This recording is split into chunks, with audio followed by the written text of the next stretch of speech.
I saw Color TV, RCA Victor Color TV. I know what I've been missing now. Wow! I saw Color TV.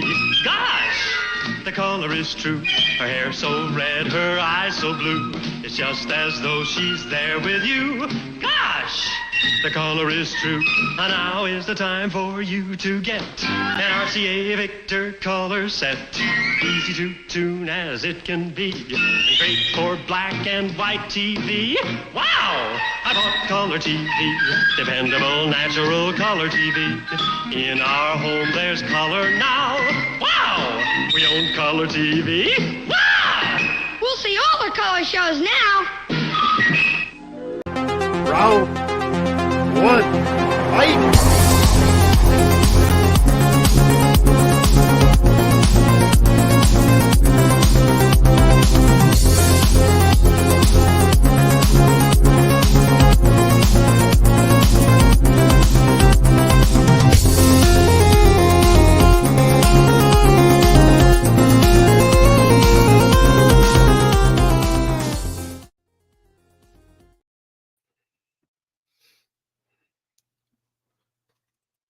Hello, everyone, and welcome to the Movie Hero Network. I am Austin Pez Howell. Jordan Anderson will be here along shortly, but I'm getting things started as we've got our panel here and ready to rock. It's another TV battle tonight. Tournament Fight versus number 26 as Chris Scott and Stephen Shepard, two of our prominent community members here, will battle it out in their two favorite batches of 32 television shows. Should be a good time. If you like TV a lot, we've done a lot of TV-related content the last few months, so go back into our archives and check all that out. We got the ongoing tier ranker series. We've had a couple of these TV battles, but it's been a good time if you're a TV fan. So, but let's not waste too much time. Let's jump right in and bring in our two prominent panelists in the name of the show tonight. We'll bring in, I don't know if he's the Casablanca Kid tonight, or I guess he's the Space Cowboy tonight. Cowboy. That's right. He will rock for one of my favorite shows I'm representing for Cowboy Bebop.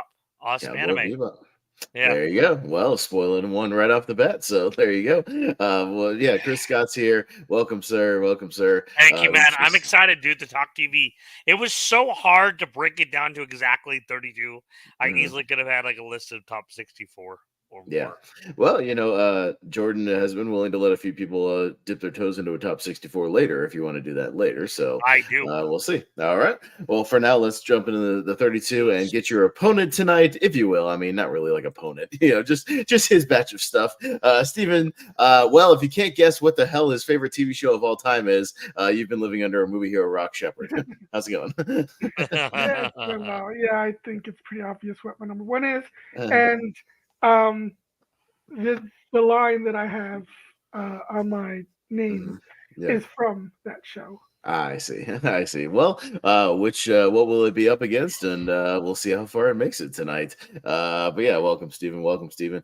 Should be a good time. Let's get our other panelists in here. Got Malcolm Lay, another man who's been joining Jordan Anderson over on those TV tiers. You watch a lot of TV. How's it going, Malcolm? It's pretty good. I'm pretty sure some people may call Chris the Space Cowboy. Some people may call him the Gangster of Love. Other people just call him Maurice.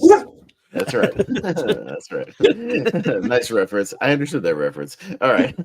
And then our final panelist for this evening, he can talk about just about anything, sort of like me. Richie Goodacre. How's it going, buddy? Fucker stole my joke. Anyway, hello. Cool. Everybody, you know what? As a stand-up comic, everybody's always ripping you off. Am I right, Richie? Oh my god. Yeah. Material theft everywhere. Yeah. Anyway, look, I'm excited to talk about shows as well as 24, which is a very weird prequel to the first 48. To be honest. But yeah. So no, this should be fun. Yeah. I'm hoping I catch up on some TV, so hopefully I've seen most of these.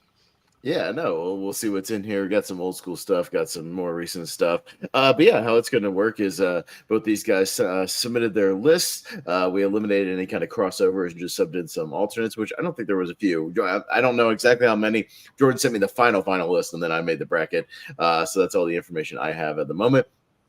But I threw them all in to a bracket and a wheel, randomized them up, and we'll see what we got here. We'll let everybody go up and down and get their thoughts on it. We'll try to keep maybe our thoughts a little shorter, just so Chris and Stephen can have an extra 20 seconds or so to talk about their shows. But other than that, we'll move it on fairly quickly. I don't have any super special info or intro, so I'll just play this one that's TV related just to get us started. Here we go. Hey! Who wants to have some fun? I do. Now, you just saying you want to have fun, or do you really want to have fun? I really want to have fun. I'm just saying I want to have some fun. All right, and just in time. Oh, somebody else is here. The TV hero's here. Hello. And I don't know if Hey. Okay. Little delayed there just to get started. Of course he is. How's it going, Jordan? Oh, it's only for a second. Yeah, I should be good. Yeah. All right. We'll let your computer get caught up, but got the bracket here. Let's see what our first matchup is, and we're gonna scroll it over. We got the Jetsons and numbers. So that's what we got to start out with. So we'll start out at the bottom. Richie, go ahead. Yeah, I've maybe only caught like a little bit of numbers, so I don't really have like an opinion on it. Jetsons, I like the Jetsons. My dad introduced me to all these like Hanna-Barbera like cartoons. I always thought the Jetsons was a sort of a poor, almost a imitation of the Flintstones, just Flintstones in space. Basically, but yeah, but I like the Jetsons enough. Wasn't a fan of the movie they did. I will say that. But yeah, I prefer Flintstones movie versions. But yeah, I'll go the Jetsons here. All right, Mr. Malcolm. Wait, they did a Jetsons movie? Yeah, the Jetsons meet the Flintstones. That movie. That one. Okay. Yeah, that movie was lame, in my opinion. Yeah, but they also did a Jetsons movie as well. Yeah, but I didn't care for either one of them. So it wasn't live action, was it? It was just cartoon. No, cartoon. No, just cartoon. Cool if you got live action. Malcolm. I mean, I guess you can't cast anybody but Danny DeVito, especially Sprocket, but that's a whole other issue. Yeah. I mean, honestly, I'm surprised they haven't tried doing a live action Jetsons movie. But yeah, like, I haven't seen any numbers. Like I've only seen, and I haven't seen a lot of Jetsons. I do love what I've seen of it though, because I have seen the special that the Jetsons did with crossed over with WWE, where Big Show took over the future in a wrestling match with robots. So I'm gonna go the Jetsons. All right. Yeah. Steven, what do you say? Yeah, I haven't seen the Jetsons since I was a kid, but I did like it as a kid. And I remember liking the Jetsons Meet the Flintstones movie that we did. But that was like so many years ago. Numbers is on my list. I love Numbers. It's one of my favorite procedurals. And so yeah, I'll go with Numbers. All right. Hey, the procedural thing might be a theme on Steven's list. Just keep an eye Yeah. But I don't think I have that many. I think you have a decent amount. But anyways, Like Jack Shelton did. Yeah.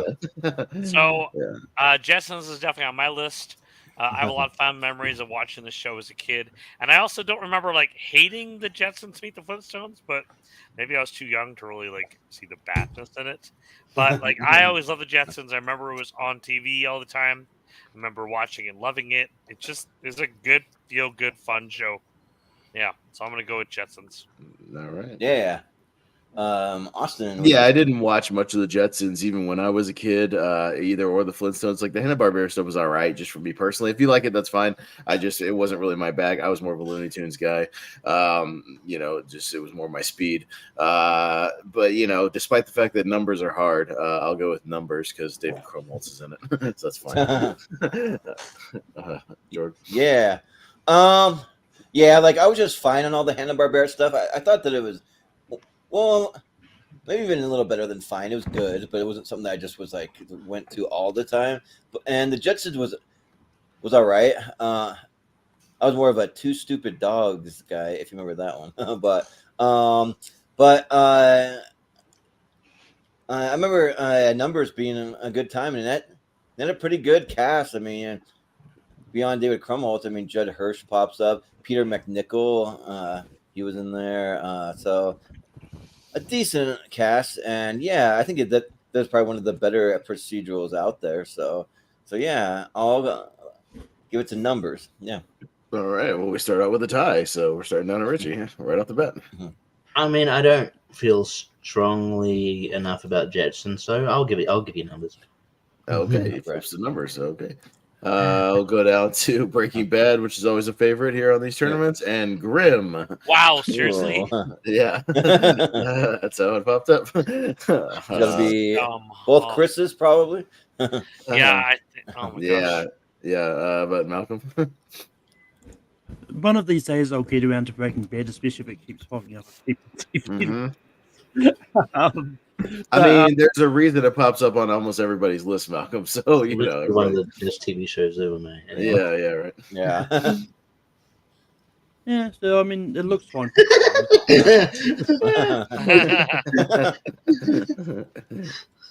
I haven't seen either of these ones. Grimm and actually intrigues me a lot more, so I'm gonna go Grimm.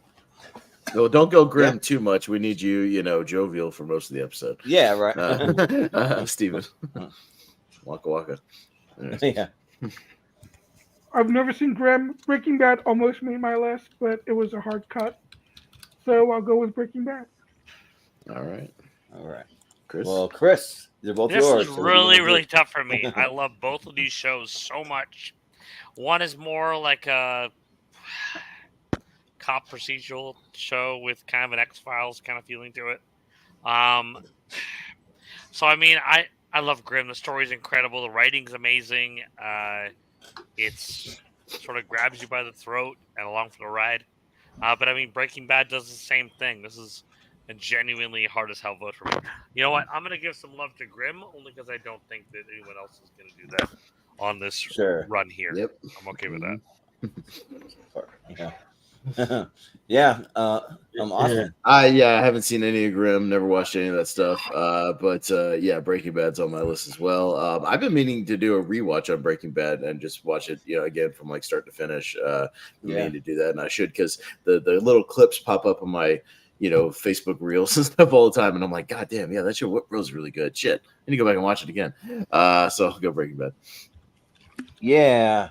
Well, I remember, Chris, I'm always talking about Grimm to give it a watch. I just never quite got around to it, but I mean, I did see like some parts here and there of some episodes on TV, and I remember them running around the forest and that kind of thing. But yeah, like both of these, like there's a small memory and then the bigger memory of meeting Aaron Paul with you, and you got your hat signed, and we almost got in to see the final episode in a theater. So Aaron Paul was just handing out tickets. Chris actually got a ticket, but he was a nice enough friend to be like, "No, I'm not going to go without you. I'm not going to leave you out here." And next thing I know, there was a bidding war for it. Yeah, right. Then Aaron Paul's daughter called me out. I sold my ticket for $300, didn't I? Yeah, sold my ticket for $300. Oh, wow. Yeah, something like that. And then like his daughter's like, hey, like this guy sold his ticket. Boo! Everyone's booing. I was like, dude, and I told her, I'm like, well, if I could have gone on with my buddy Jordan, who we waited for hours outside for, I would have gone to it. But yeah, no. Yeah, because we both dressed up as the characters. We even went to like a radio station to try to get tickets beforehand, and we had signs. We like walked around the radio station. We got there like 6 a.m., dude. Remember that? Yeah, but I'll give it to Breaking Bad. Because I've seen it all the way through like 3 times already, and it's like 5. Like almost a masterpiece of TV. So yeah, Breaking Bad. All right, Richie.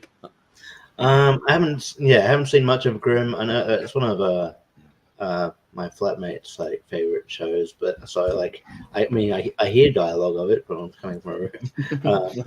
I might have caught scenes here and there. I don't know. Might check it out one day. I mean, she's probably got the DVDs somewhere. Probably just borrow them. But yeah, Breaking Bad. I probably gave it a man. It's one of the best shows on I've seen on TV. And I like Vince Gilligan's stuff. I'm looking forward to he's got another show coming soon with Rhea Seehorn. That'll be great. who was Rhea Seehorn was in Bad Boys Ride or Die, which I mean, I'm not doing movie reviews here, but that movie is better than it has any right to be. That movie's fun. Still gotta see it. Yeah. So good. Yeah. But yeah, I'm gonna go Breaking Bad here for sure. All right. Yeah. Breaking And I love Bad. seeing Rhea come up on there. Oh. Mm-hmm. Yeah. All right, got The Pacific and The Good Wife. Is up next. Very All similar right. shows. Exactly. Yeah. Yeah, It's very similar. Yeah, I appreciate all the the beach battles and The Good Wife. Sure, Yeah, Stephen can right. tell us all about it, right, Stephen? Go ahead. Yeah. Oh, I'm first. Yeah. Okay. Yeah. I mean, I love. I've actually enjoyed quite a number of lawyer shows, and I think The Good Wife is a great one. And you've got Juliana Margulies, who of course made a name for herself on ER, and she is great consistently throughout the whole show.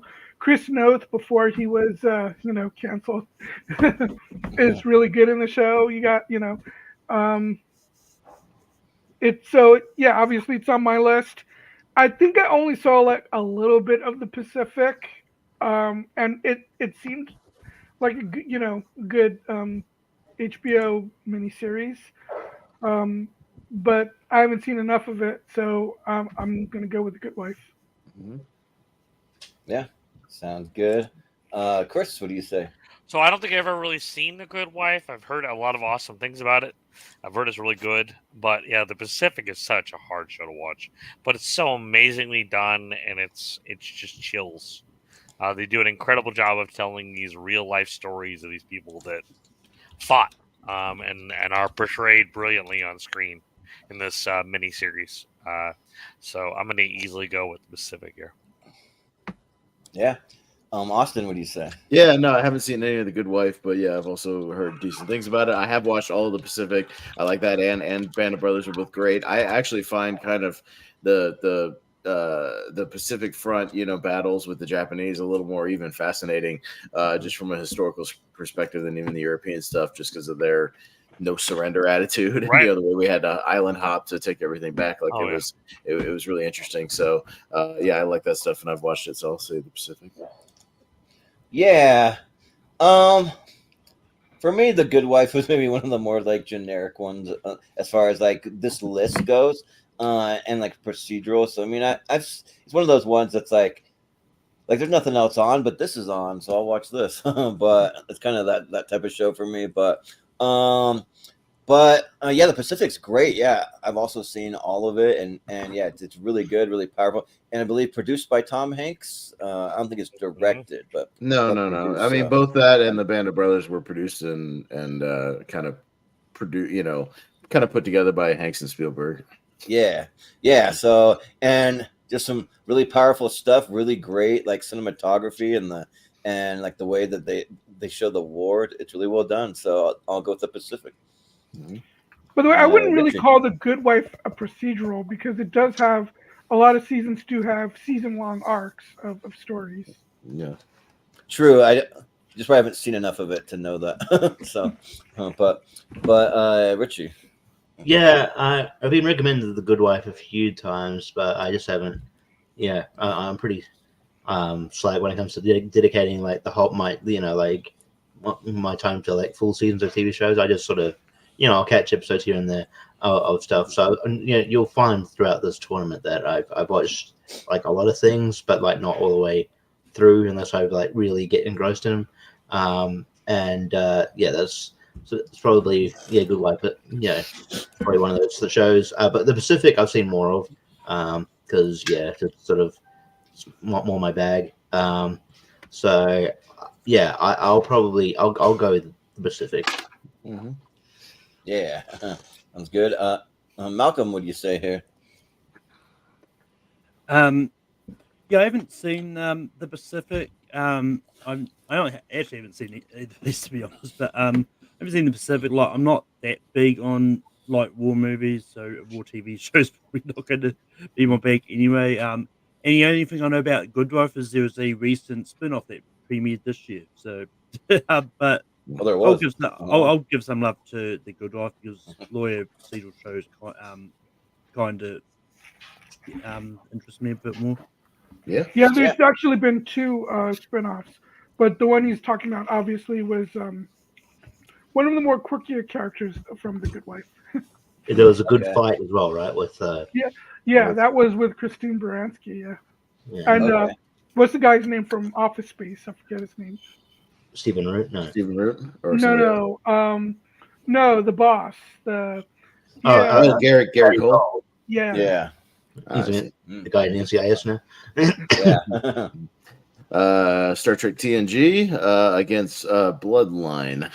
One or two of these I had to be careful, Stephen, because there was like other versions, and I hope I got the right ones of everything. So it's funny if you put like a picture of Roman Reigns. Well, no, you damn it, you ruined my joke that I was going to start with, Richie. Oh, damn it! See, I had to return the I know. Go ahead, that looks like the right one. That's the Netflix show with Kyle Chandler. Correct. Yeah. Mm-hmm. Well, Austin, I guess you're first. Chris is first. Yeah. Oh, so Chris, okay. I have never seen Bloodline before, but Star Trek: The Next Generation is a masterpiece. Absolutely an incredible show. So I'm going to go with that one. Mm-hmm. I probably like Voyager a little better if I'm going with between the Star Trek shows, but outside of that, I'll go with that because I've never seen Bloodline. Yeah. Sure.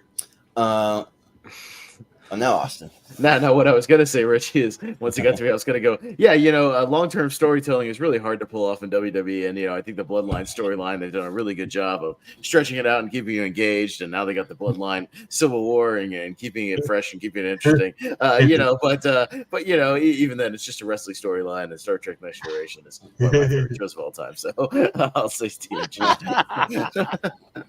Sure, yeah.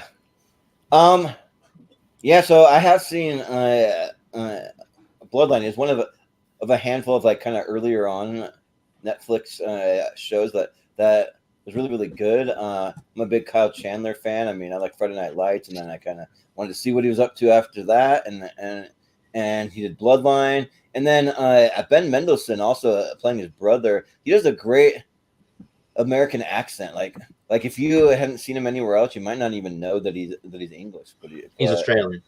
Oh, he's Australian. Okay, yeah, he's got one of those similar accents or whatever. But I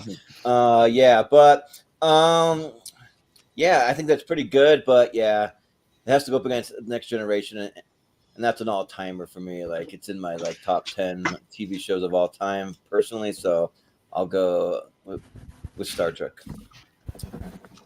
But Richie?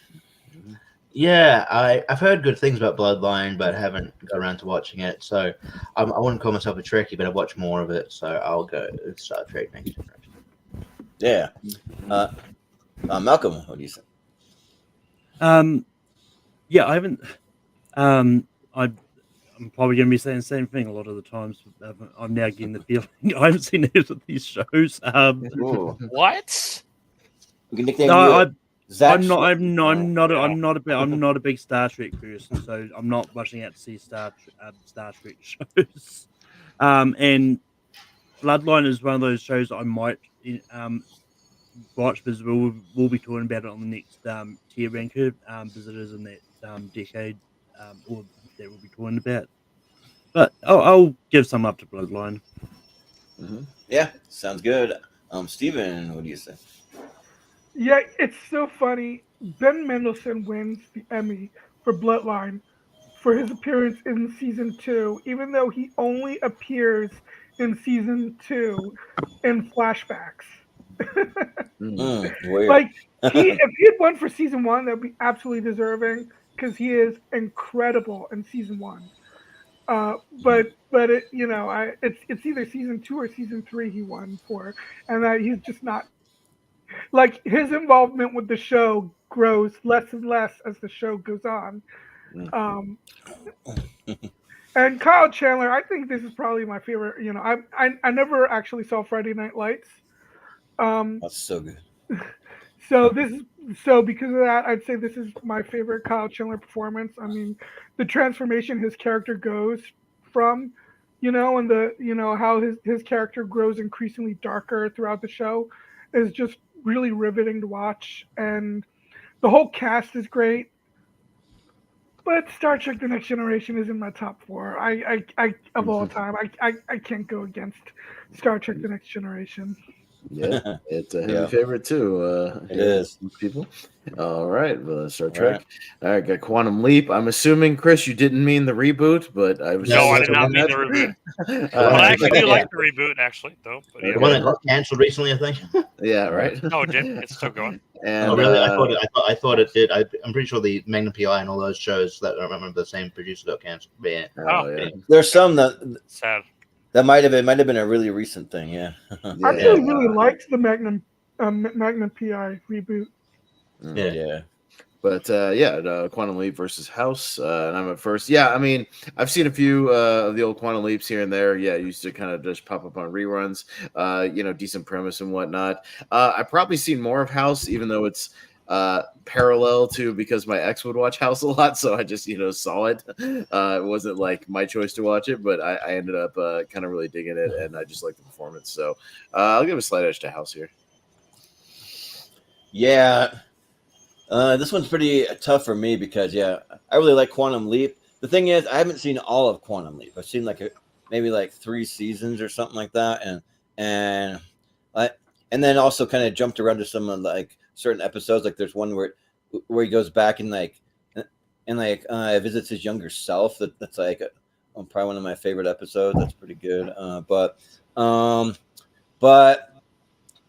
yeah, House is an all timer. As far as medical series go, it's just really, really good, really just riveting from beginning to end. And Hugh Laurie, he's another one. You wouldn't know he's from another country. You just think he just has just from America, but he's not. And and then just some of the supporting cast that just pop up.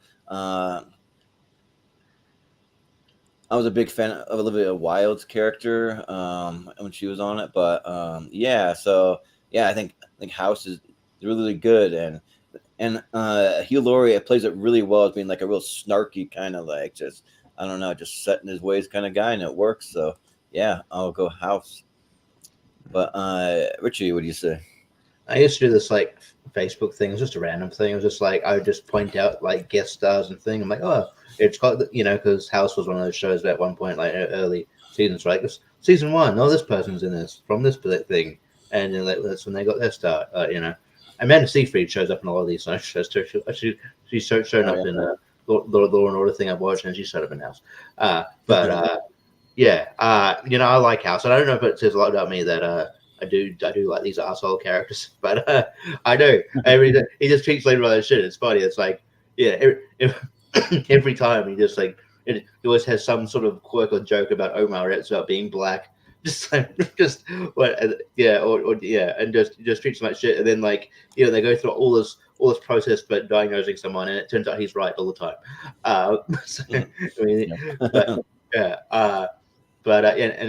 And there was a video game about House. I don't know if you know that on PC. It was really weird. I didn't know that. Really? What? It's really weird. Look it up. It's strange.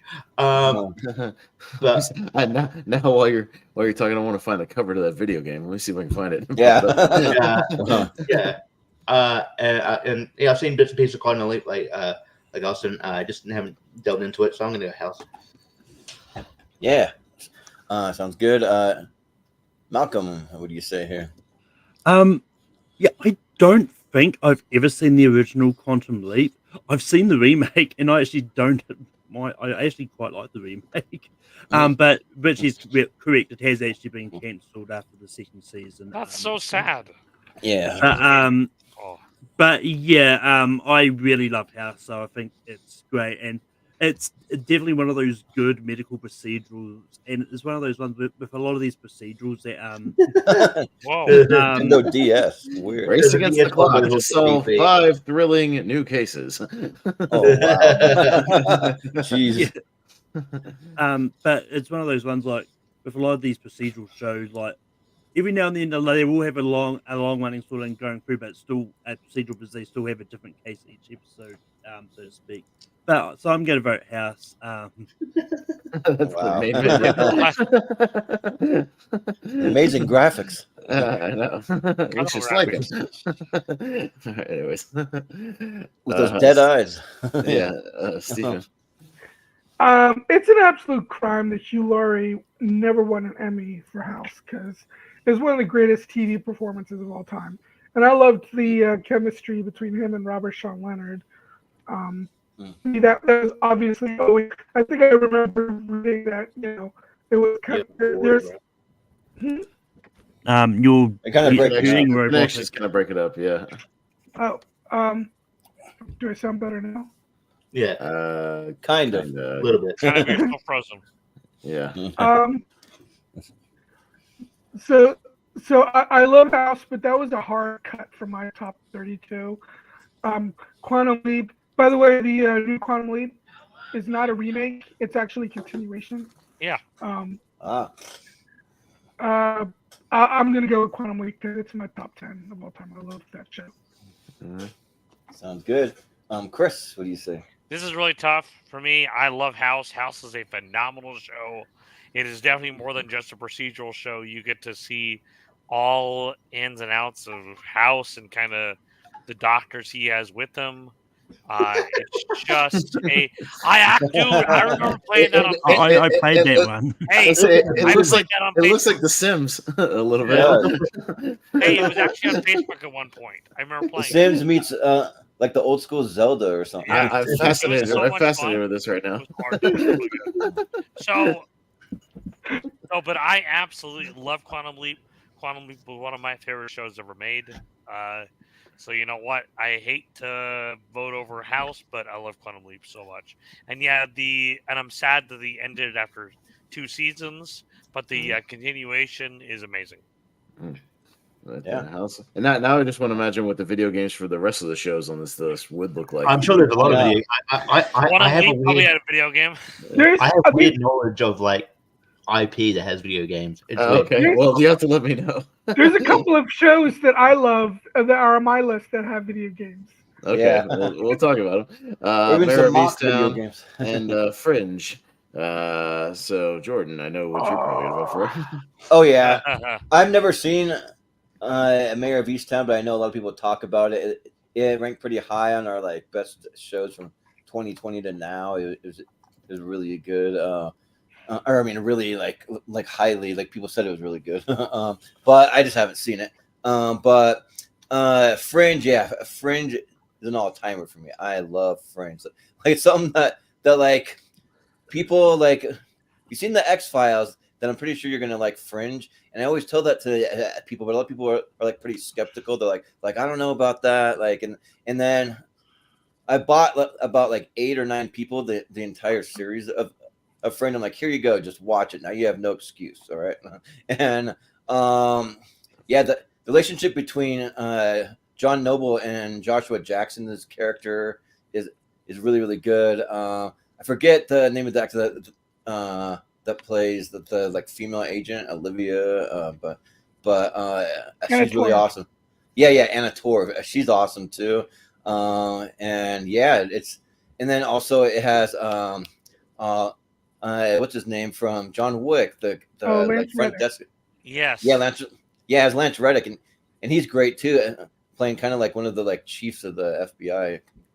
So yeah, and there's some crazy stuff that like it's more than just a procedural. That kind of plays out with some procedural like things, but there's a connecting story, and just like it's better and better and better. But I think John Noble gives like an all-time performance. I don't know if he won any kind of Emmy, but he should have if he didn't. So sadly, he did not. Yeah, that's a shame. But I'll vote for Fringe. Well, there's no Fringe video game, but there is Tachyon the Fringe. I guess it's close to that. Sure. Yeah. All right, Richie.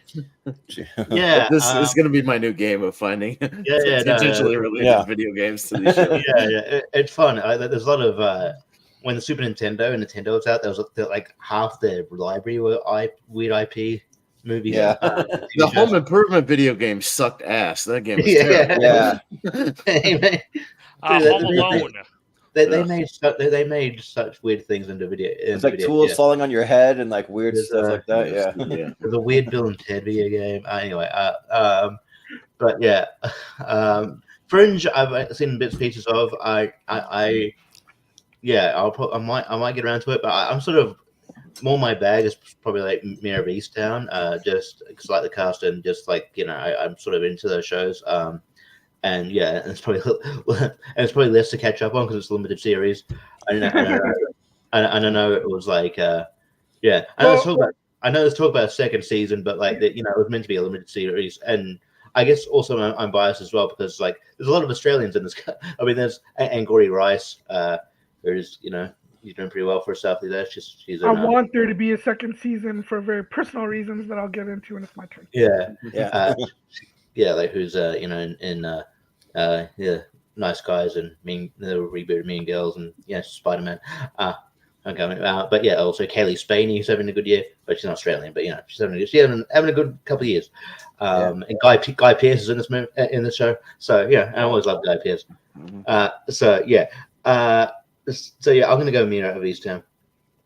Yeah, sounds good. Malcolm, what do you say? I mean, it's one of those ones like if they think they've got an idea for a second season, then like I think it's worth them giving it a shot. Yeah, and fun fact: the person who directed Mayor of Easttown is going to be directing the upcoming Penguin series, but he also directed 2020's The Hunt as well. And he also did Z for Zechariah, but. I mean, they're doing a season 2 of Beef, which is meant to be a limited series. So yeah, that's weird. What? Yeah, I mean, weird. But I haven't seen Mayor of Easttown, but I really could not get into Fringe. Like, as someone who does like Lost, I was really lost in watching Fringe. Yeah, still J.J. Abrams, but yeah. Yeah, because I mean, it's because I think I lasted like about 1.5 seasons, and like I just was bored by it. Like so just because I didn't really like Fringe, I'm going to vote Mayor of Easttown. Yeah. Well, Stephen, what are you going for? This is tough because these are both on my list. I was blown. I remember when Fringe first aired, being blown away by the twist involving Joshua Jackson's character.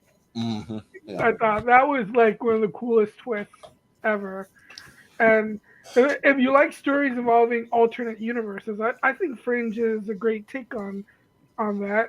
And then you've got all the whole thing with the observers, and that ties in especially to how the show ends.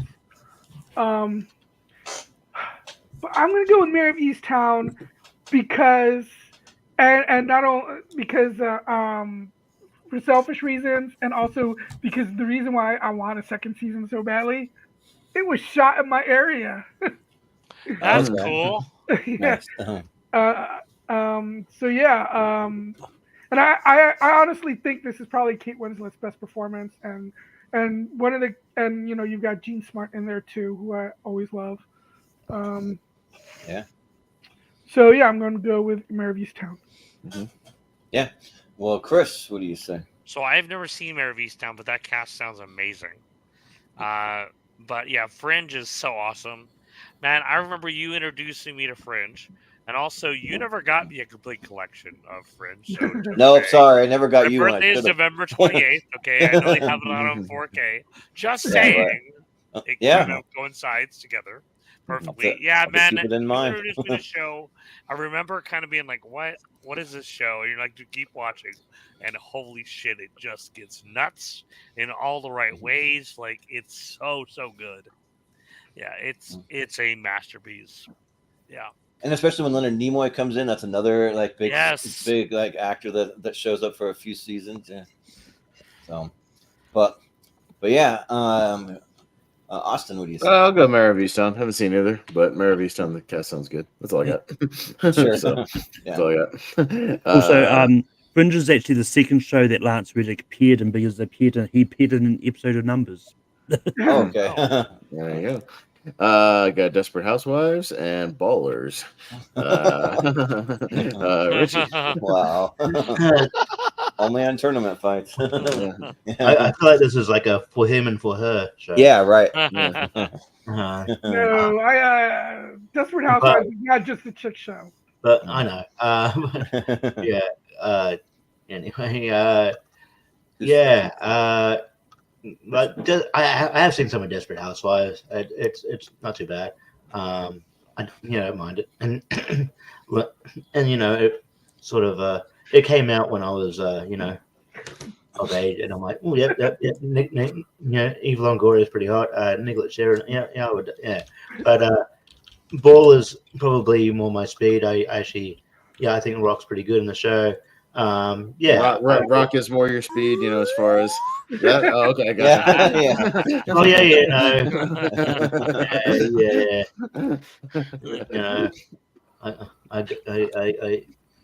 I go. He's my final boss. You know what I mean? That's right. I go hard as a rock. Anyway, Ballers. All right, Ballers. All right. Well, Malcolm, what do you say? I've definitely seen one of these shows, and it's Desperate Housewives. I've heard a lot about Ballers. It's been one that I've been planning on getting to at some stage. There's just so many TV out there that I haven't seen them.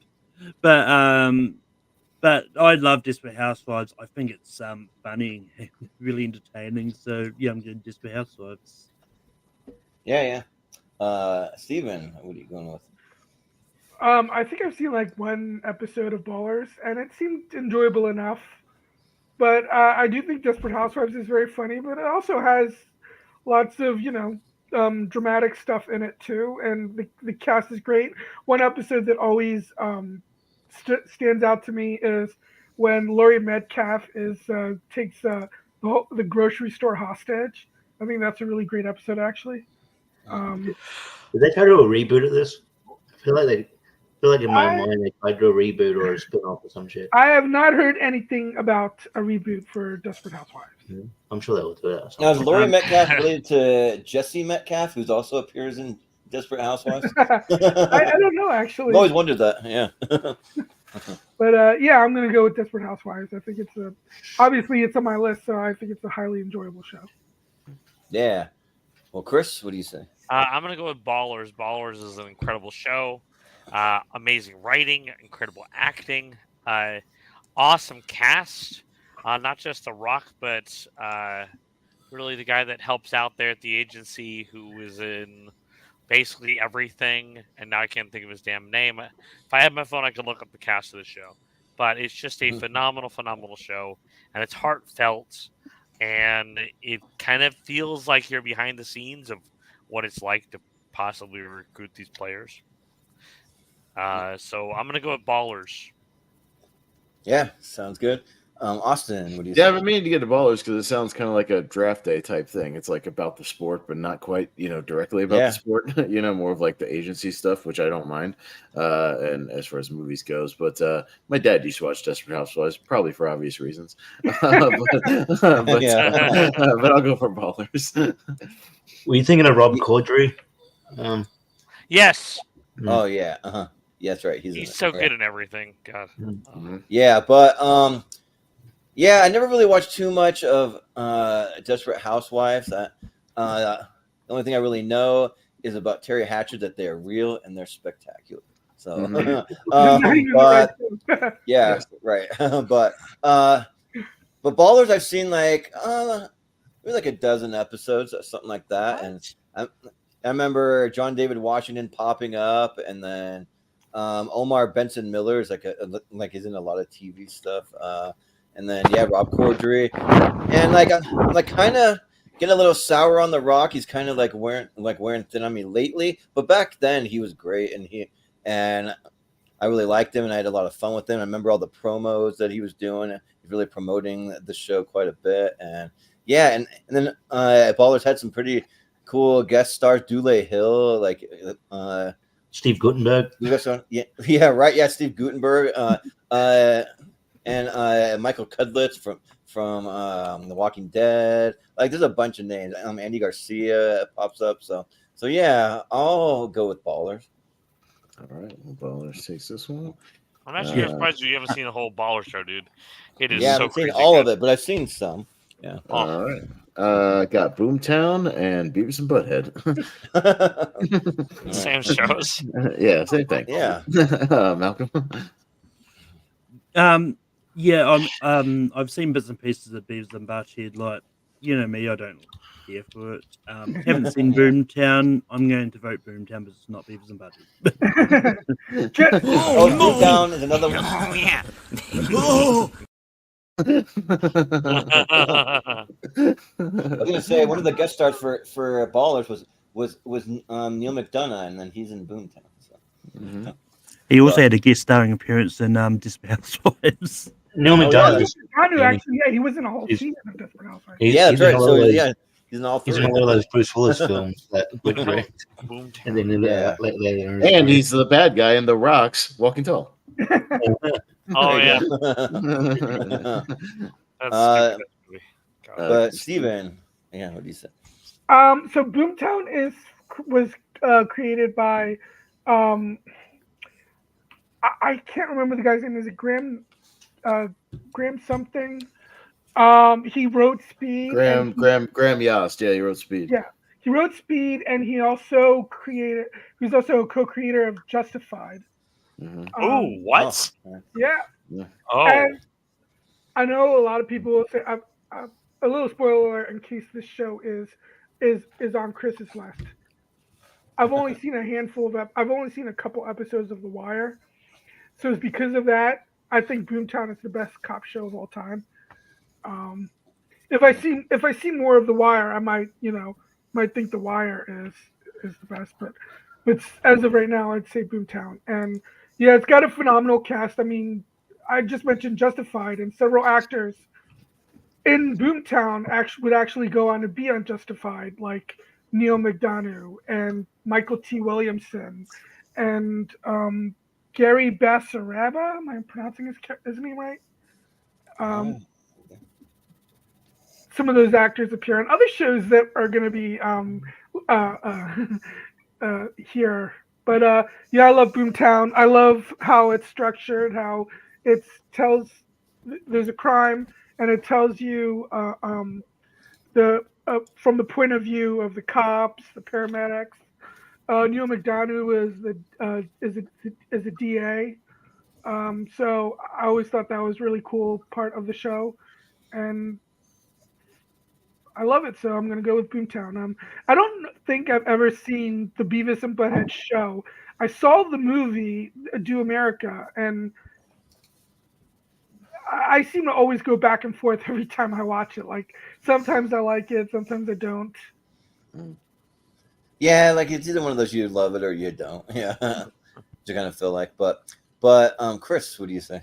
So I've never seen Boomtown, but now based on all that information, Stephen, I definitely want to check it out because Justified is phenomenal.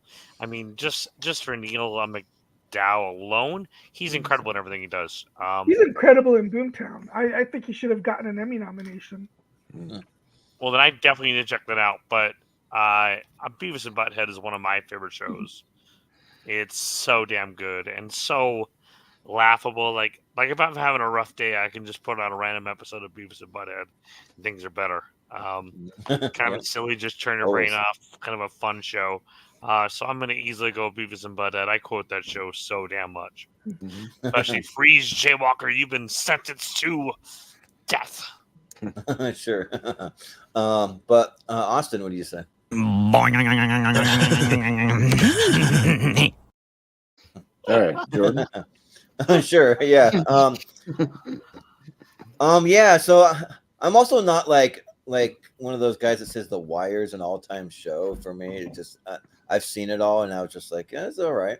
But like my favorite cop shows either go NYPD Blue or maybe Southland. Those are two that for cop shows. I haven't seen Southland, but I do like NYPD Blue a lot. Yeah, both really good. But I've never seen Boomtown, so that's one I'd be looking forward to checking out though. So yeah, I like the cast and the sound of it and stuff. So because like I like cop shows, but I'm not big on like too many shows that focus on one aspect of like you got like medical dramas or like the courtroom dramas that they don't really appeal to me, but cops ones do for whatever reason. So, but But yeah, it's Beavis and Butthead all day. Like for me, it's an all-time show. Like I just think it's like laugh out loud hilarious with just stupid humor that just like turn your brain off and just listen to them like just like talk about like things like he said wood, he said wood, or like whatever it is, making little jokes that like people in like middle school and elementary school make because they're just two dumb guys that just think that way, and it's funny and it just strikes a chord with me. So yeah, I'll go Beavis and Butthead. But Richie, what do you say? Yeah, sorry. Beavis and Butthead was on Sega and Super Nintendo. There you go. Yeah, that's right. Also, not the greatest game, but playable. Not great games. Yeah, I need those games, or those more. Like, they're expensive. Yeah, but yeah, they're fine. But yeah, and because I got Beavis and Butthead tattoos. I don't have a Boomtown tattoo. Yeah, I love Beavis and Butthead. Not yet. You don't have one, right? I like the be a very very niche tattoo. I feel. Yeah. But yeah, I love the reboot. I think that's doing really well. Yeah, I like most things that Mike Judge does. So yeah, Beavis and Butthead. Okay. Yeah. Yeah, it's gonna be about. I was going to show you one Beavis and Butthead game, Richie, you probably forgot about. Right here, if it'll upload. What's that? Those Tiger Electronic games that are horrible. Yeah. Those games sucked. Yeah. Those are fucking terrible. If you look them up, though, they started coming out with even more of them, and there's about like probably over 100 based on different properties. And they are expensive. They're terrible, but yeah, Angry Video Game Nerd did a whole show on those Tiger Electronic games. They're horrible. Anyway, it's got Person of Interest and 24. so while we're voting this round, we'll just keep this going in the background.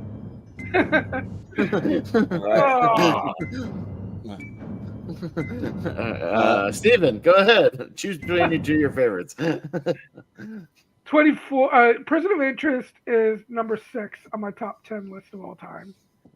But 24 is obviously number 1, so I've got to go with 24. Of course. Yeah. Chris, what are you going for? I've never seen Person of... Actually, I think I tried to watch Person of Interest. It didn't really interest me. Okay, but let me ask you something. Did you watch the early episodes? Because it kind of turns into something completely different around halfway through season 3. No, I did not. Because it's kind of like a procedural in the first season, but it turns into this almost like this these two artificial intelligences that are battling each other by the end of season 3. That sounds pretty interesting. I'll have to check it out. But yeah, 24 is such a phenomenal show. And I have no doubt you probably met most of the cast. And I am so fucking jealous. Unfortunately, I have not. What? How? Dude, you go to so many cool Comic-Cons, man. I would like to live vicariously through you, dude. Okay? I think the only actor that I've met who's been on 24 is Tobin Bell. That's so... Yeah. And I think you're probably the only person to be like, "Hey, I loved you on 24," as opposed to "I love you." Yeah, right. Hey, but you know what? He probably appreciates that at a horror convention. Oh yeah, 24. But yeah, 24 is just a phenomenal show. 24 is a show I tangentially saw again through my parents, more watching it every week than anything else. And sometimes I'd be going to bed, but I would hear the ticking thing, every time I was about to fall asleep because they would hit it every time they go to the commercial.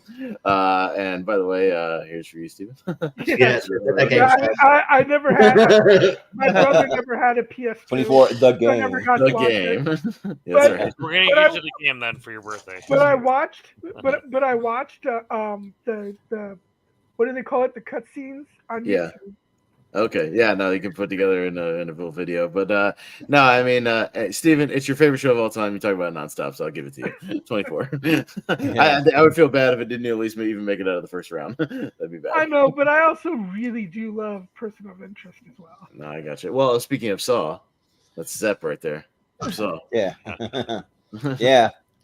Yeah. So I started watching Persons of Interest because I'm a huge Lost fan. So Michael Emerson, when he was on. And I heard he's going to be on Person of Interest. I watched that, and yeah, It's really good. I'm a Jim Caviezel fan. I know people are kind of hit and miss on him now, but I thought he was great on it, and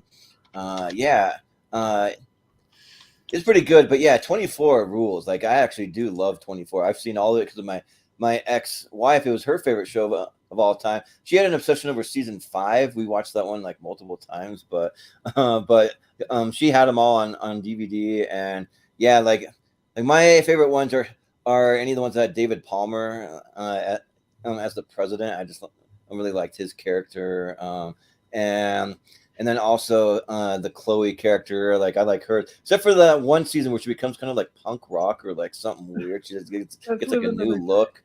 Yeah, but that's a little weird, but it's fine. I mean, the season's still good, and yeah. So I'll go with 24. Yeah, it's really good. So. And people diss Jim Caviezel now because he's become a QAnon nut.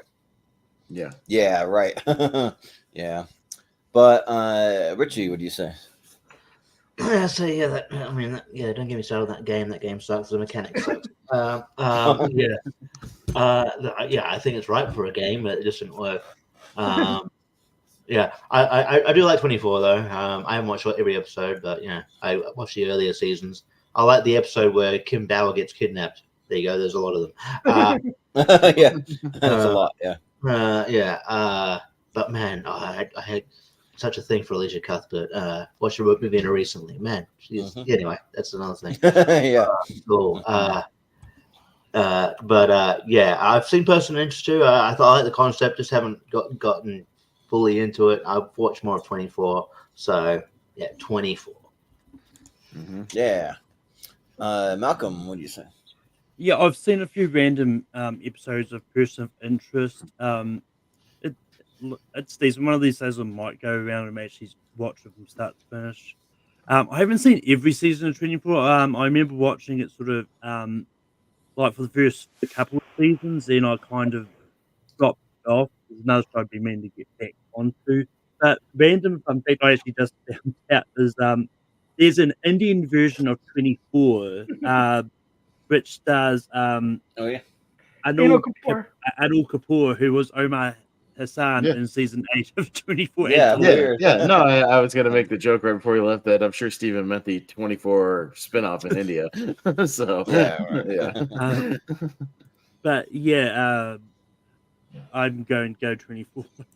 All right. Wasn't there a reboot as well that failed?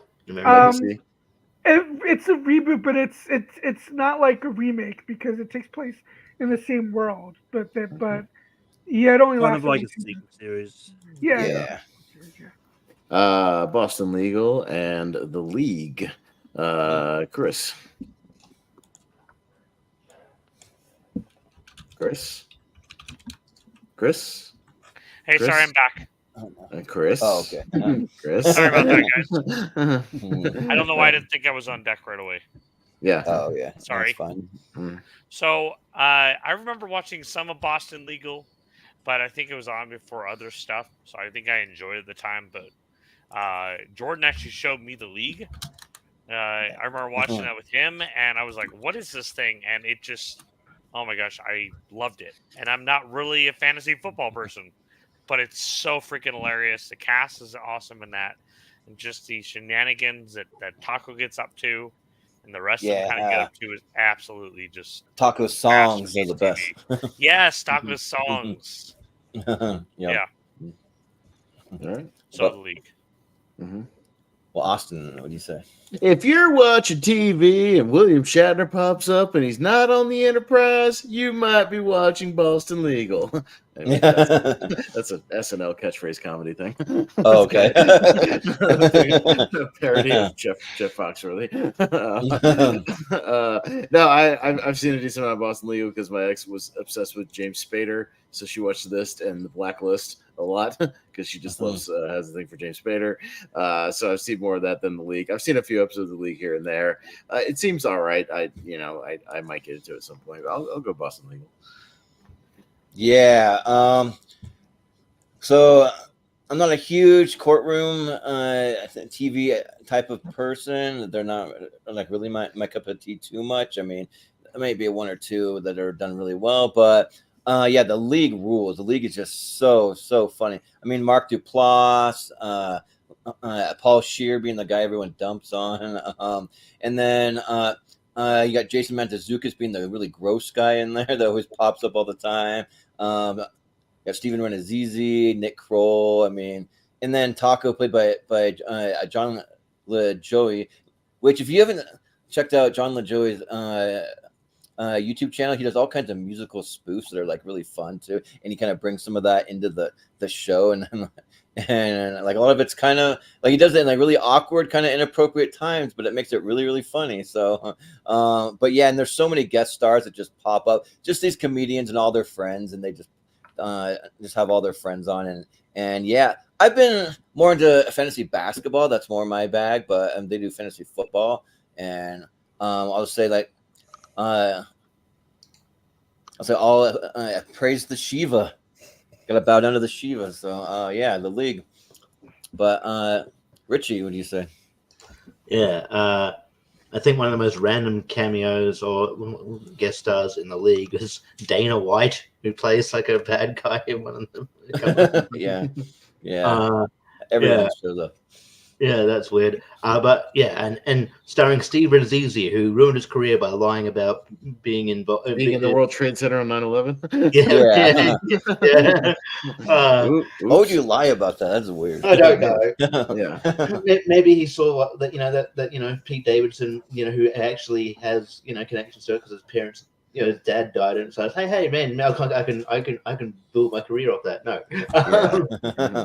No, but yeah, I don't mind some of the League. I think it's all right. But yeah, I've seen more of Boston Legal. I like what I've seen. Again, I've seen bits and pieces.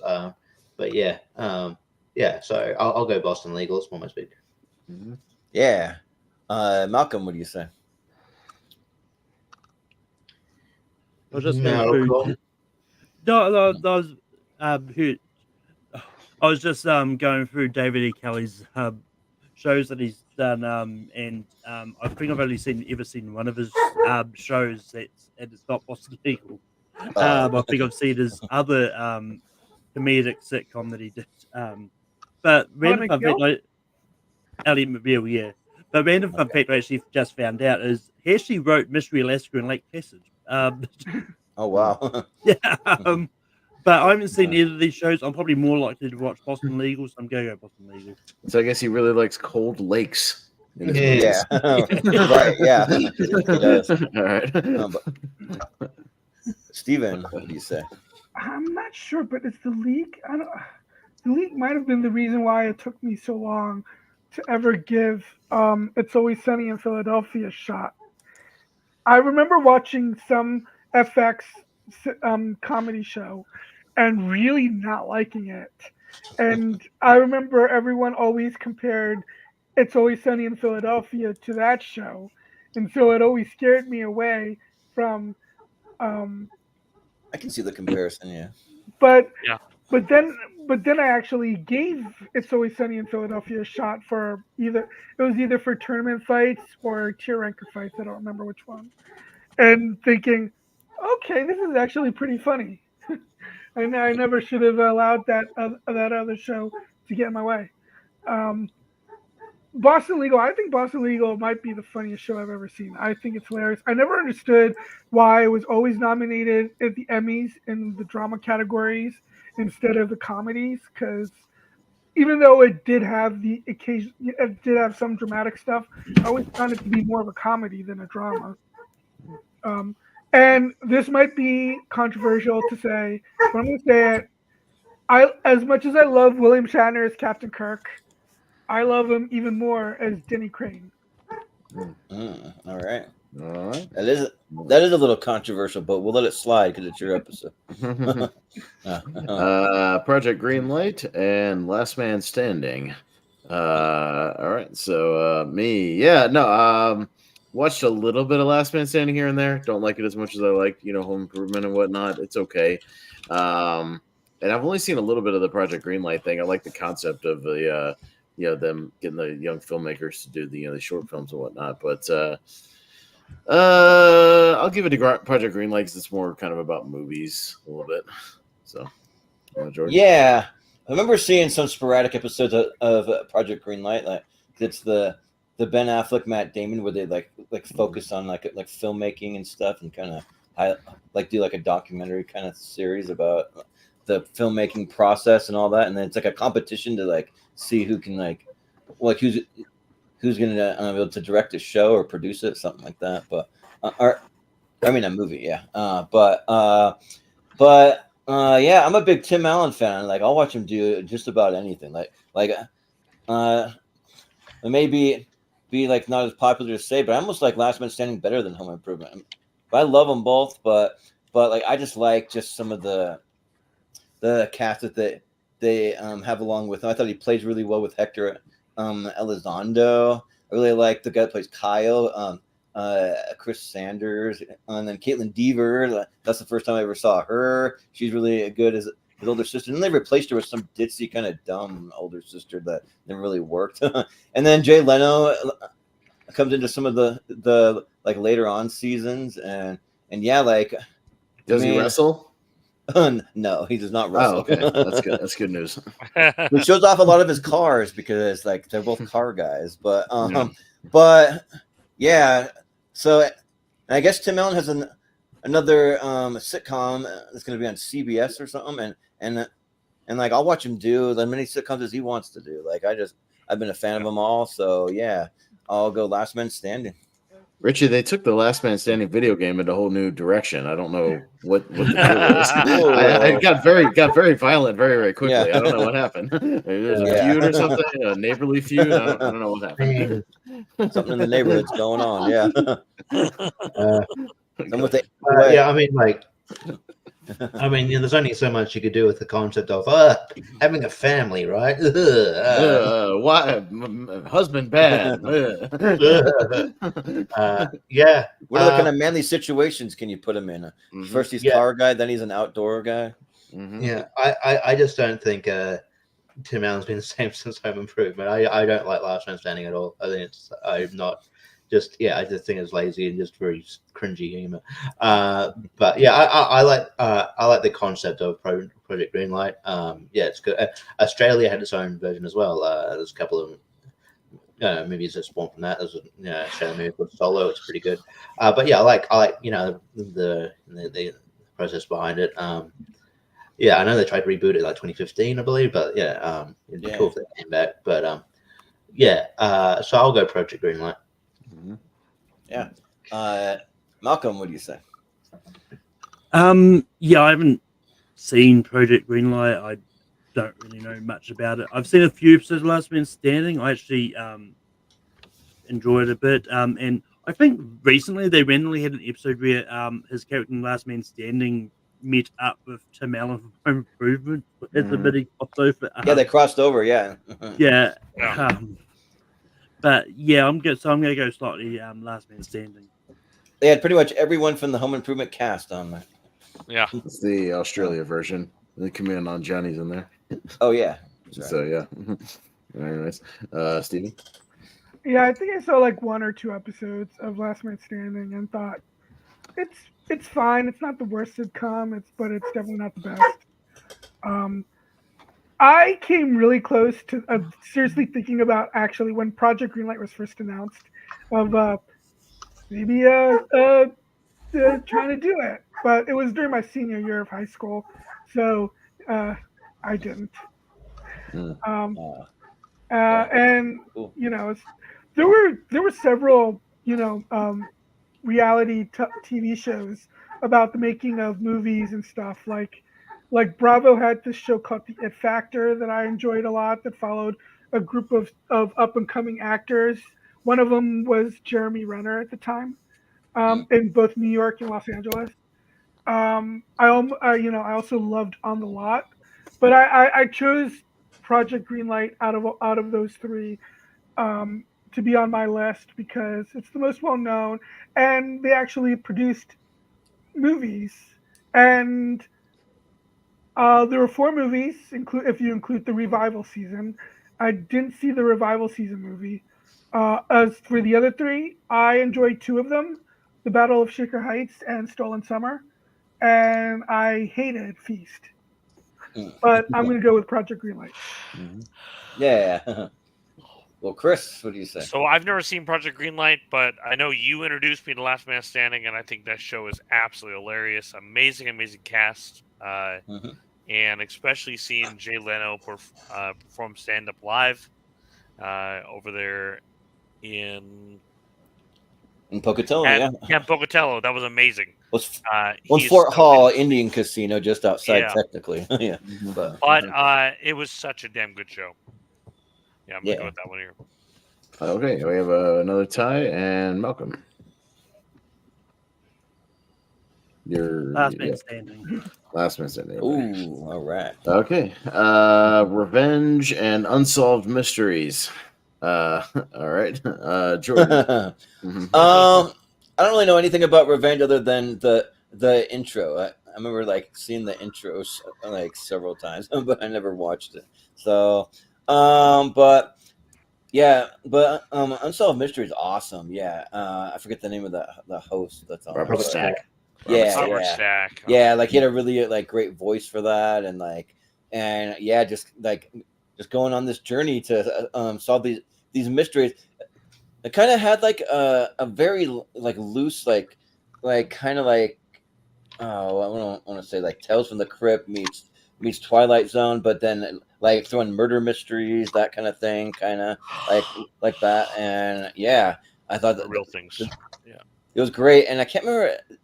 Did they do a reboot of it once? I swear they did. Yeah, they did. It's a Netflix thing. It's still on. Yeah, yeah. So I haven't seen that, but this one's great. Yeah, I've seen almost all of it, so I'll go Unsolved Mysteries. Also, shout out to Austin's little mystery intro for Unsolved Mystery. That's fun. I was gonna say, I busted out for all the mystery tournaments. yeah, right. You might see it on Friday, maybe. That was my inspiration for the way I say, perhaps you can help solve a mystery. Yeah, right. God, Robert Stack was so amazing. But Richie, what do you say? Yeah, Revenge. The show Revenge didn't really interest me that much, so I didn't really bother to check it out. Unsolved Mysteries, yeah, I was appointment viewing when it was in its heyday. I think Robert Stack's voice just sort of added to the eeriness of it.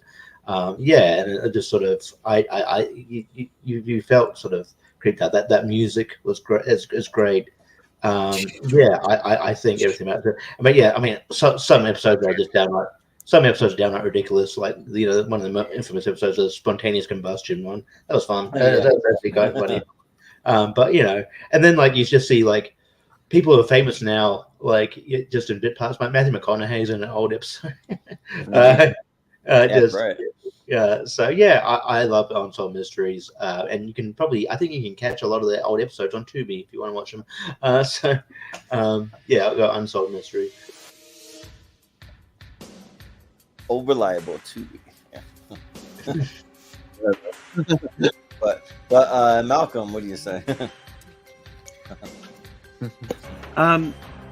Yeah, I haven't really seen either of these shows. I've heard of Revenge, but don't know too much about it. I'm probably more familiar with Unsolved Mysteries, so I'll give Unsolved Mysteries a vote. Yeah, okay. Sounds good. Stephen. And yes, by the way, I did Google Unsolved Mysteries game to see if that was a thing. No, there's people that make parody covers of them. I saw that on there, and that's a thing. But I don't know why. They're not real games. Either one of these could be a game. It feels like, yeah. No. But Stephen. Yeah, I almost didn't, and I almost took Revenge out because the last season isn't as good as the first 1 to 3, but the first 3 seasons are so good, so addictive that they easily, to me, compensated for the weak last season. And Henry Czerny, who you guys might know from as Kittredge in the Mission Impossible movie, is so good in this show. And is one of the greatest TV villains of all time. That maybe one of the reasons why season 4 isn't as good as seasons 1 to 3 is because he's not in it. He's also in Scream 6, isn't he? but it's a small and really bad kind of forget the role. And then I forgot he was in Ready or Not when I rewatched that. It's like just because of the Mission Impossible thing. Now like he's everywhere, and I go back and watch all these things. I'm like, what the hell? Or was I missing it? Henry Thornton was always there. I just never noticed him.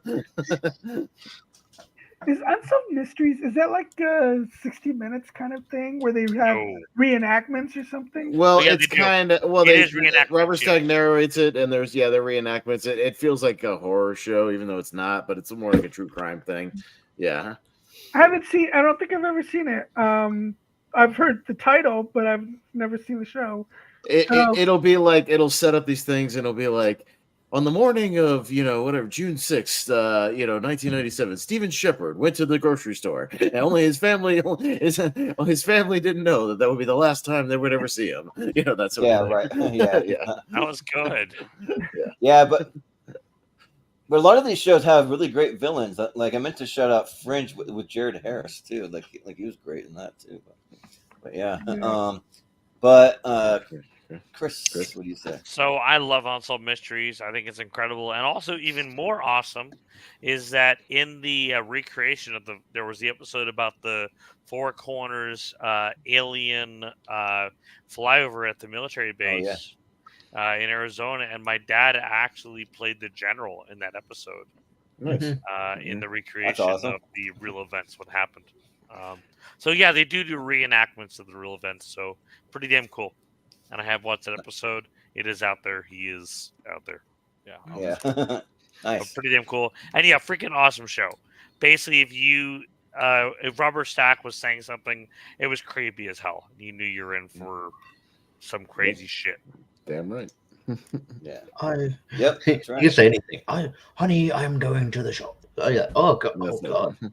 Yeah. Jeez. What's going down at the shop, man? Hey, Robert Stack narrated my life. That's right. Yeah. I'm voting for Unsolved Mysteries. I just wanted to point out, speaking of William Shatner, he used to host there would be a double time slot thing with that in Rescue 911. If anybody remembers. Oh yeah. I did see Rescue 911. Rescue 911 was awesome too. That show's intro was amazing. So yeah, and I also like Robert Stack's cameo in basketball. It's like, we still have no idea where the fuck this guy is. And Beavis and Butthead Do America. Yeah, he's cavity searches all around. Yeah, that's right. All right. Got Hell on Wheels and the X-Files. Oh my god. Oh, this is bullshit.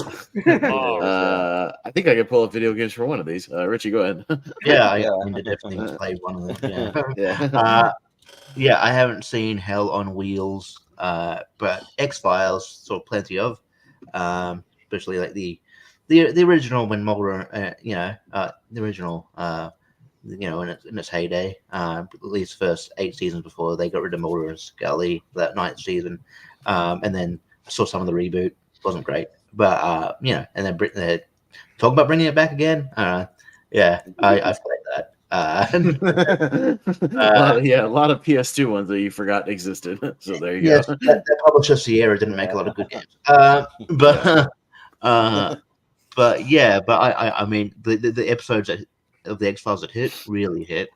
So yeah, and it's really good. And it's a show where a lot of they got their start, like Bryan Cranston's in a few things. So guest stars, guest stars. But yeah, so I'll go X-Files for sure. Isn't Austin's favorite actor Giovanni Ribisi in one episode? Probably. Oh, jeez, I'm sure. Probably. Probably. Surprise. He's in everything. Oh yeah, he's listed in the cast. Yeah, but Malcolm.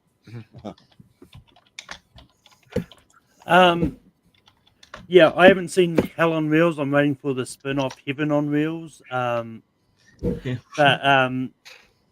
I've seen a handful of episodes of X-Files, so I'm going to get X-Files. Yeah. Stephen. Yes, sorry, but I haven't seen any episodes of Hell on Wheels either. But The X-Files is my third favorite show of all time, and that's even with those 2 god-awful revival seasons. Mm-hmm. Yeah, they were not good, dang. Yeah. But Chris, what do you say? So I liked X-Files, loved it, watched it religiously, except for where Mulder went away. That was stupid TV. Yeah. They just wrecked the show. They did. But Hell on Wheels was so freaking incredible from beginning to end. Just perfect show.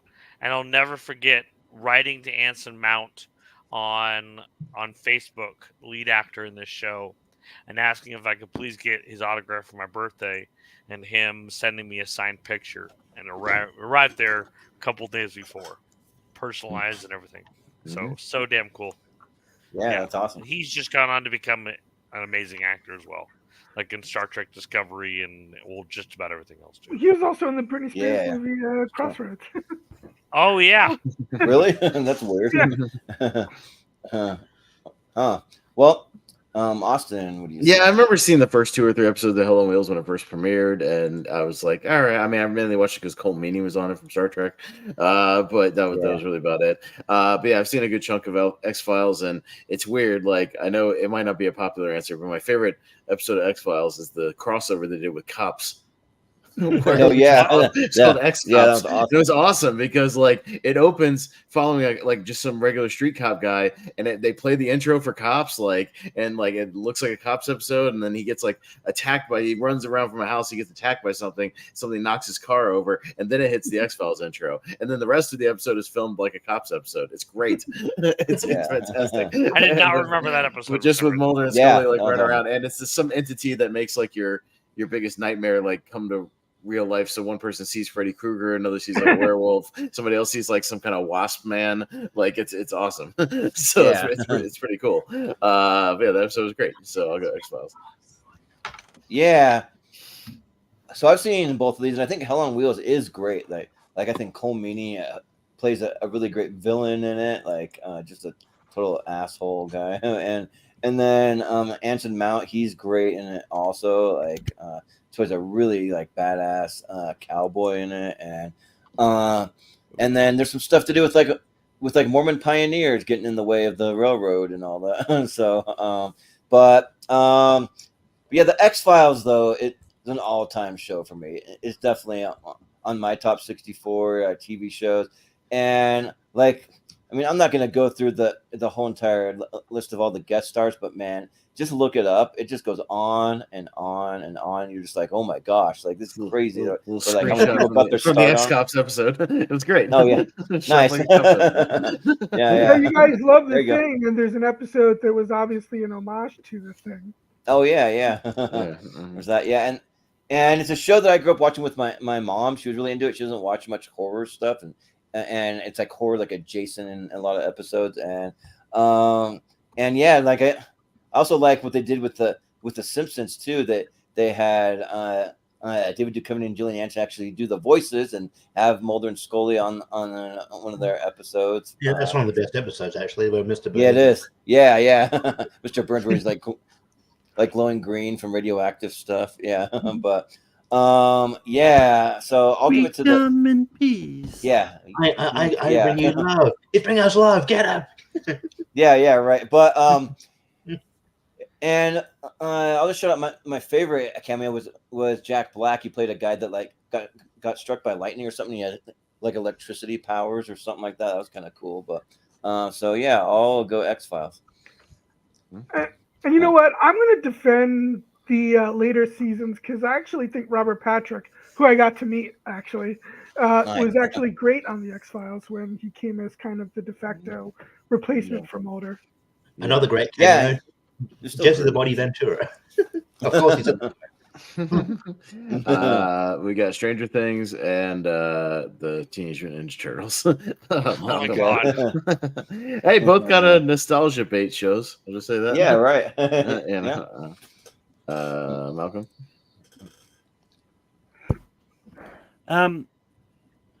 Yeah, I can't remember. I think Teenage Mutant Ninja just came up on someone else's list, and I haven't. I never really grew up watching the animated show. It was just never something I watched. I've seen the first couple of seasons of Stranger Things. I really need to get back into it. But but from what I've seen, I like. So I'm gonna go Stranger Things. Yeah. Stephen, what do you say? I've seen the first season of Stranger Things, and I did like it a lot, and I've been meaning to catch up on the rest, just haven't gotten around to it. I didn't include in my list any of the animated shows that I loved as a kid, and I came really close to, like, having He-Man and the Ghostbusters animated show from the 80s. Yes. And Classic. Darkwing The real Duck Ghostbusters. and Teenage Mutant Ninja Turtles. So you know what? I'm gonna go with Teenage Mutant Ninja Turtles, actually. Yeah. Chris, what do you say? This is tough because Stranger Things is absolutely a masterpiece. It's just incredible, but it's TMNT. TMNT is one of the greatest properties ever made of all time. And I'm excited for 208 ToyCon. They're bringing a Turtles Celebration on September 28th. And it's going to have most all the original cast from the first live-action movie. I'm definitely going to sell my soul for that because fucking turtles, dude. Probably not a great idea just for some autographs, but yes.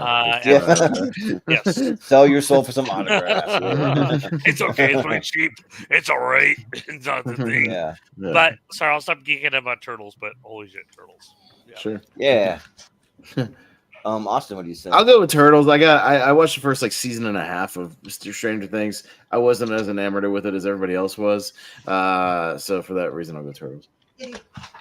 Yeah, this one's probably the toughest matchup for me because I love Stranger Things. I think it's an incredible show. I think it's so good, especially David Harbour. I think he's like an incredible character in there as Hopper. But just all the kids, they have great chemistry. They got them when they were young, so they could go through this journey and grow up together. And like a lot of them have gone on to do some cool stuff. And yeah, the reason why you see these kids popping up in like all kinds of stuff, and like I can't wait for the final season. I think it's going to be like a really emotional journey or like emotional ending, like no doubt about it. And yeah, there's a part where like a point where like after maybe like 3 seasons, I was kind of like all right, they're doing some of the same stuff. Like maybe I'm kind of over this, but no, they introduced new characters. They kept it like somewhat fresh, but also kind of keep it in the same world. And now they're finally like really venturing out of Indiana, and which is cool. And yeah, like it's just so hard because I'm a Turtles guy, and I met Rob Paulson. He did the voice of Raphael. I've met him multiple times actually, but and then of course I was at a convention where they had Reginald Vell Johnson, who actually does the voice of Shredder, the dad from Family Matters. Reginald Vell Johnson is not Shredder. It's Uncle. What's his name from Fresh Prince? You're right. You're right. So yeah, so never mind that. But the convention I was at had Reginald Vell Johnson, but James Avery has passed away, so he's definitely not at that convention. No. but yeah, so it's really tough, but man, like I just think that if I were creating my own list, and like I'd probably just have Stranger Things ranked a little higher as overall characters. And the Turtles have the nostalgia for me, but I got to go Stranger Things. So, Richie. Yeah, so the Stranger Things has had a few games, but more weirdly, Stranger Things 3, the game on PS4, and but yeah, I don't even think you can buy it on physical media anymore, which is weird. Ninja Turtles has heaps of games, Turtles in Time as well. Yeah, sure, yeah. But yeah, Stranger Things I never really got into as much. So, but yeah, Turtles is a nostalgia thing for me. So yeah, and I love it. So. Yeah, Turtles easily. Okay. I could have won a shirt from either one of these. Yeah. That's right. All right, Turtles. Got Siskel and Ebert at the movies and Veronica Mars. Steven, I think these are both your list, are they? Yeah. Oh, these are both on my list. Yeah. Oh man, I mean, I've actually only seen the first season of Veronica Mars and the Hulu revival season and the movie, but I loved all of them. It might also be there's a certain character that dies in at the end of the Hulu at the Hulu series that pissed a lot of people off, and it might be because I didn't see the middle seasons of Veronica Mars, and maybe that's why it didn't really have as much of an impact on me. Uh, um, but that first season of Veronica Mars is incredible.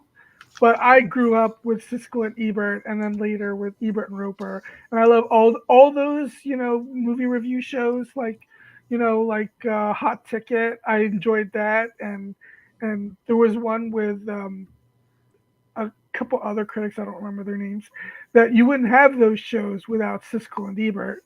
So I'm going to go with At the Movies. Yeah. Chris, what do you say? So I knew friends that were obsessed with Veronica Mars, but I never saw it, and I've never seen Siskel and Ebert at the movies before. I mean, but because of what they did, I think for cinema and everything, and being a critic in general, talking about movies, I'm gonna go with Siskel and Ebert, even though Ebert has been wrong on some things.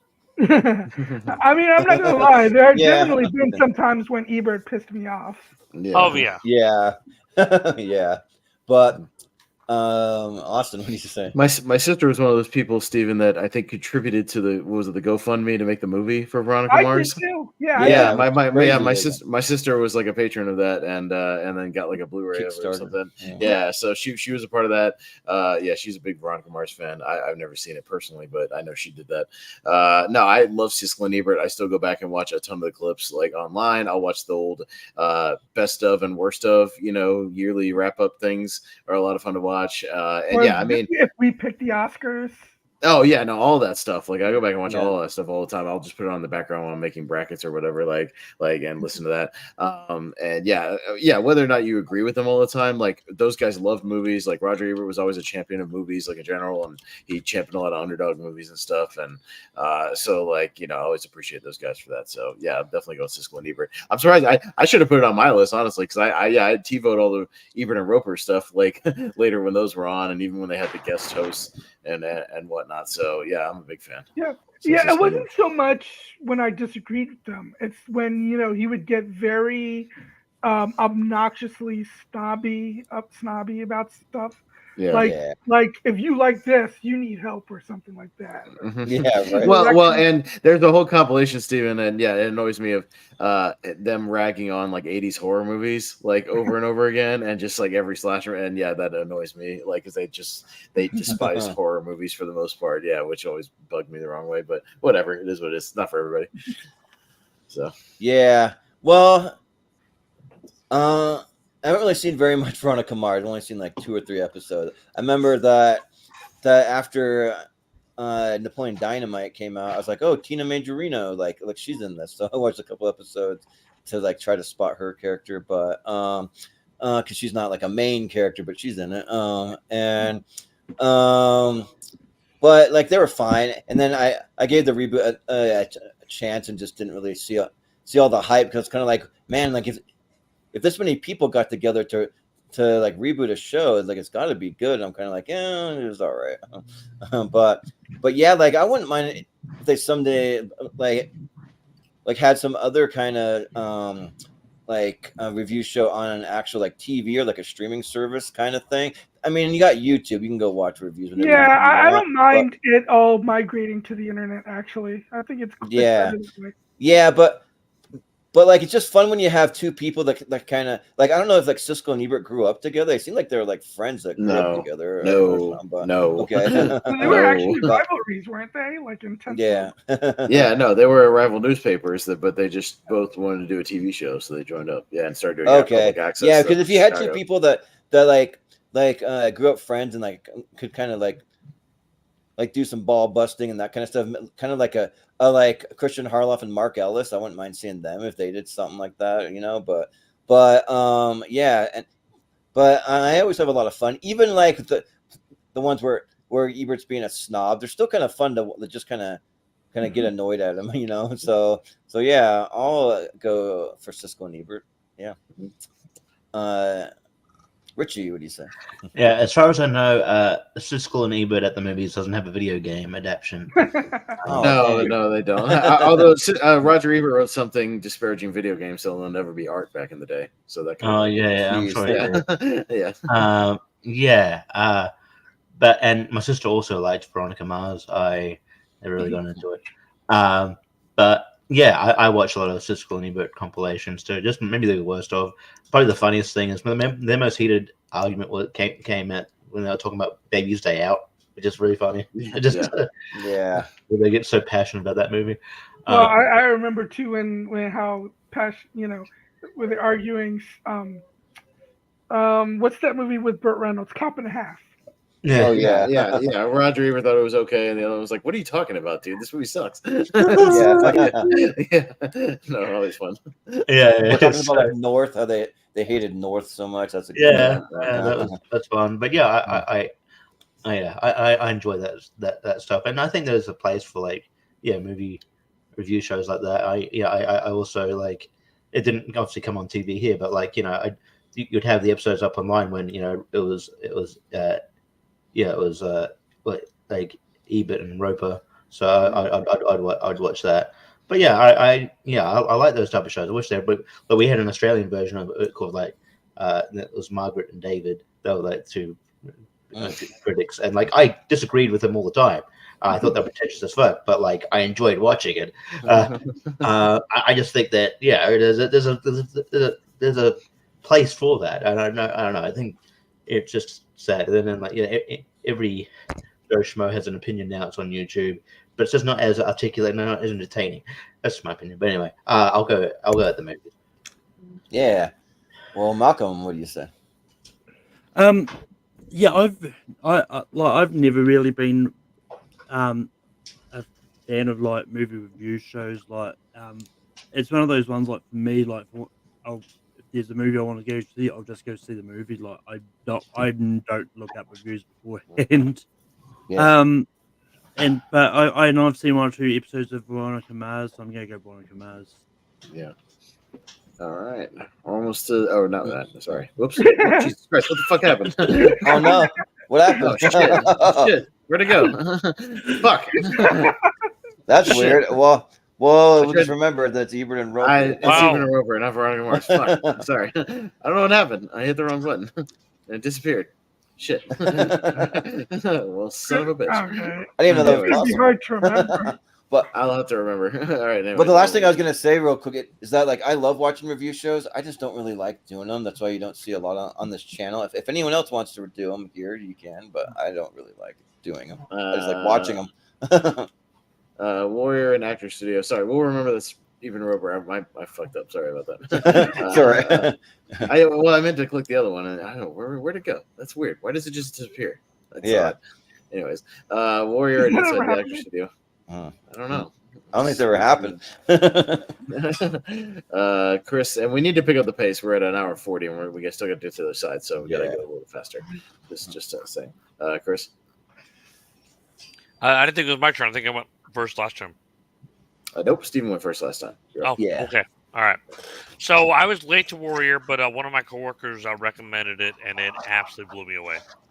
Incredible writing. I love that it's taken from Bruce Lee's diaries, and Bruce Lee's daughter works on the show. It's a phenomenal period piece set in kind of the beginning of an early San Francisco. But it's got action, it's got drama, it's got everything. Amazing characters. I think the show is phenomenal. If you haven't watched Warrior, you definitely need to. It's now all on Netflix. So check out Warrior. Nice. Yeah, sounds good. Austin, what do you say? Actor Studio. I still put it on in the background while I'm doing other stuff on the computer. Yeah, I'm a big fan. Jordan. I've never seen Warrior, but I find Actor Studio to be kind of boring. And I think I get more out of Warrior, so I'll vote Warrior. All right. Richie. Yeah, I knew every time there's Margaret and David. They look like OK Boomer, the critic show. David definitely is. David definitely is. He doesn't like modern comedy. I just love the Best Exotic Marigold Hotel. Oh yeah, I do actually like that movie. Mamma Mia was delightful. They gave. I remember one of the last reviews they gave. What We Do in the Shadows a low review because it was silly. I'm like, that was the point, and it's supposed to be silly. Anyway, it's okay, Boomer. All right. Anyways, yeah, but anyway, review Beavis and Butthead Do America. I will not have you besmirch the great James Lipton and his interesting show. That was I find it was really interesting, and you'd have people on that I didn't expect. Like the one with Dave Chappelle was fun, and then the ones with the Family Guy, Simpsons, and then then randomly was it like Bradley Cooper had a question?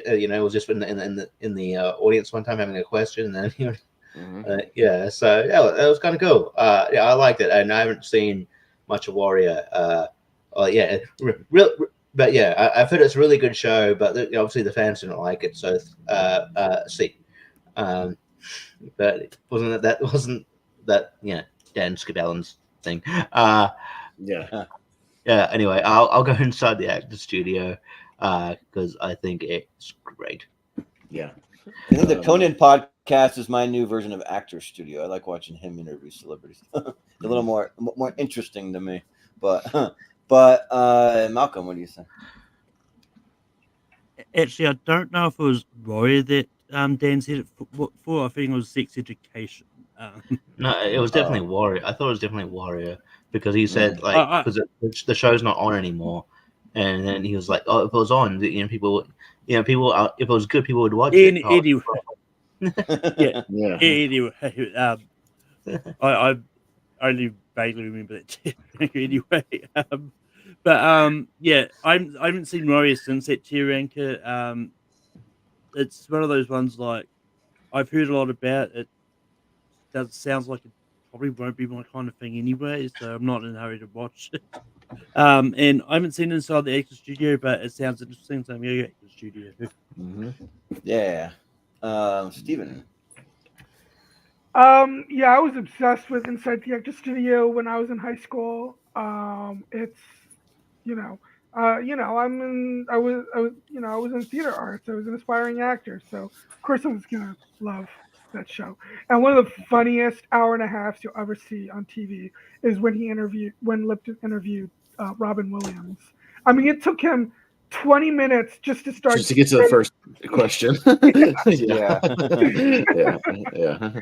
So Inside the Actor Studio, for sure. What's your favorite? Yeah. All right. Well, while I'm getting to the other side, and we'll speed it up a little bit on the other side, I'll play you this. The following is a special episode of The X-Files. Viewer discretion is advised. Bad boys, what you want, what you gonna do when Sheriff John Brown come for you?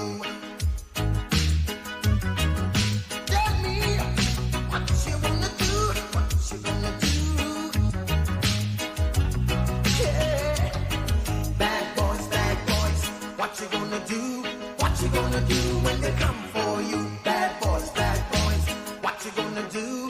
What you gonna do when they come for you? Nobody now give you no break. Police now give you no break. Not the old soldier man now give you no break. Not even your eyes now give you no breaks. Hey, bad boys, what you gonna do? What you gonna do when they come for you? Bad boys, what you gonna do? What you gonna do when they come for you? Cops is filmed on location with the men and women of law enforcement. All suspects are innocent until proven guilty in a court of law. It's so jarring if you missed that disclaimer at the start. You're like, what the if you missed the disclaimer, and then but it's funny because the company and Gillian Anderson do. I know, and then they do like the opening, like I said, they do the opening segment with like this random cop, and like he does the thing, and then it hits the X-Files intro. It's awesome. It's so great. Anyways, so that show's great. But anyways, we'll pick it up a little bit on this side because we are kind of running behind. So Lucifer and Black Sails. Me, watched Lucifer through my ex. Have had Black Sails on my Vudu for the longest time. Haven't watched it yet, but I'll go Black Sails because it's on there ready to be watched. Jordan? Yeah, I haven't seen too much of Lucifer. I've only seen just a couple episodes, but Black Sails is phenomenal. It's like taking it parts of the Caribbean, making it like hard R and like just gritty and like really and has really good production value. Like some really like awesome stuff. I know my dad got into it too, and he's usually not into like hard R stuff, but he watched it, and yeah, I think that's awesome. So yeah, I'll go Black Sails. Richie. Yeah, my old flatmate watched a lot of Lucifer, and so I mean, I think I watched a couple episodes. Other than that, I just catch bits and pieces. It looked interesting, but I think I haven't seen much of Black Sails, but it's sort of more my speed. I always like pirate related stuff. I think like the pirate one of Assassin's Creed, my favorite Assassin's Creed game. So yeah, so it's just it's more my like I have a soft spot for the pirate stuff. So yeah, I think that'd be better. So I'm gonna go Black Sails. Mm-hmm. Yep. Malcolm, what do you say? Yeah, haven't seen either of these. I've probably seen bits and pieces of Lucifer as well. I used to watch it a lot, so I'm gonna go Lucifer. Yeah. Stephen. I haven't seen either of these either. I always thought it was weird that you would have Lucifer as your protagonist in a TV show, but he's a charming mofo on that show. I'll say that. The opening to that show, the first episode is amazing. Yeah. But I'll go with Lucifer because if I remember correctly, I believe both David and Wayne Palmer are in it. Mm-hmm. Yeah, sounds good. Chris, what do you say? So this is tough for me. I love both these shows. Black Sails is phenomenal, but Lucifer is so damn good. Incredible cast, incredible writing. The cast is just ridiculous. If you haven't seen the show, you need to get on it and check it out. The story is absolutely incredible. So I'm gonna go with Lucifer. So just check, Stephen. What'd you vote for? Did you vote for Lucifer or yes, or Black Sails? Okay, but you have the tiebreaker, so you can stick with or flip. Sure, I'll stick with Lucifer. Lucifer. All right. Wait, which one did Chris vote for? Lucifer. Lucifer. So it was a tie. Yeah. I'm not actually disappointed. Both of these were on my list. Okay. Yeah. I figured. I just all right. Since both of these are I figured I'll go with whichever one. Human Target, and I didn't know which Nowhere Man. There was 3 different Nowhere Man. No, you got the right one. Oh, did I from the 90s? Yeah. Okay, I was just checking because there was with Dennis Quaid. Well, there's a new Korean version or something of right now called Nowhere Man, so I couldn't tell. Yeah, but Jordan. Yeah, I remember seeing both of these way back in the day, and actually enjoying both of them quite a bit. And I remember actually going back and watching like almost the whole season of Nowhere Man for some other thing we did for Steven. I can't remember what it was, but it popped up once before. The characters, our favorite characters. Oh yeah, the best TV characters. Yeah. And I swear that I've seen Mark Valley from Human Target on something else. I can't remember what. Oh, he's in Fringe. He's in. Oh yeah, he's in Fringe because he plays Olivia's boyfriend. Yeah, he's in Boston Legal. Yeah, he's in that too. So yeah, like he's a good TV actor. Yeah, this one's tough, but I think that Nowhere Man just gets a tad outdated to me. I don't know. It doesn't hold up quite as much for me. So and Human Target does. So I'll go Human Target. Mm-hmm. Richie, what do you say? I'm not gonna lie, I can't remember either of these shows. So I've no recollection. Yeah, I don't know. Human Target, why not? Sure. Have you seen? I can't remember who saw Arrow because I know it was on Malcolm. I've seen bits and pieces of Arrow. Because the lead character of Human Target is in a couple episodes of Arrow. But different actor, not the same. Yeah. Sounds good. Malcolm, what do you say here? I swear I've watched a lot of TV. I haven't seen these shows. I'm just going to lean towards human target. Yeah. Sure, yeah. Sounds good. Steven. So I'm not surprised no one's seen Nowhere Man because it aired in the mid '90s on the UPN network. Okay. It's what Good made me old UPN. All right. Oh, hey, Yeah. former home of SmackDown, so that's SmackDown, fine. This is the show that made me a huge fan of Bruce Greenwood. I think he's great in this. And Human Target is like watching a James Bond movie weekly. So I thoroughly enjoyed that show, and it's got one of my favorite TV themes of all time. And in the first season, because they changed the music in season 2, unfortunately. But Norman, I have Norman higher on my list, even though it does kind of leave you hanging. Even it only lasted one season, but it does kind of leave you hanging. And then in one of the featurettes on the DVD, they talk about where they might have gone if they continued, and it made me think maybe it was a good idea that they ended there after all. but I love Norman even more than Human Target, so I'll go with Norman. No wonder I don't remember it. Mid '90s, one season. There it is. Yeah. Thursday Yeah. on UPN. Watch SmackDown. Yeah, All right, Thursday anyways. I mean, Human Target only lasts. Anyways.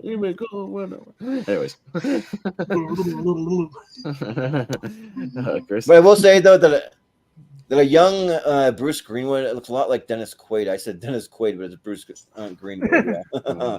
So yeah, but yeah, Chris. So I've never seen either one of these shows, but between the two, I think that Nowhere Man sounds more intriguing to me. Yeah, sounds good. Austin. I haven't seen either. I'll go Human Target. I don't know. I just don't know on purpose. Sounds all right. That poster's all right. So sounds good. I mean, if you like action, then Human Target has all. Oh my god! Seriously? Yeah. I got The Ranch and Freaks and Geeks. Richie. This is pretty easy. I think. I think I'll play Matt again. Was watching episodes of The Ranch, and even if you remove Danny Masterson, yeah, I thought this show sucked. I'm not a fan of the humor. Freaks and Geeks is a great one season show, and it got cancelled too soon. So yeah, Freaks and Geeks. Yeah. Malcolm, what do you say?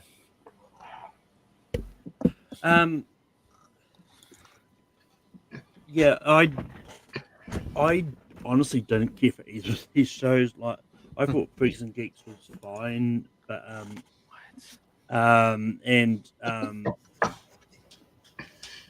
but just because I laughed more in it, I'm going to slightly go The Ranch. Yeah. Oh my god! The game. Wow. Nice. Anyways. Don't make a video game of anything. It's right. not real. It's one of the Fine Brothers things or something like that. But I just found that. You don't have a ranch game where you have to go out and like herd I'm sure there's a cattle or ranch whatever? game where you herd cattle. There's a lawn mowing simulator. So I'm sure there's Yeah, dude, you get the toilet simulator. Starring Sam Elliott. Yeah. Yeah, so I'm sure there's one out there where you just herd cattle all day. Yes, I'm sure that's a thing. So yeah. Yeah, but Steven, what do you say?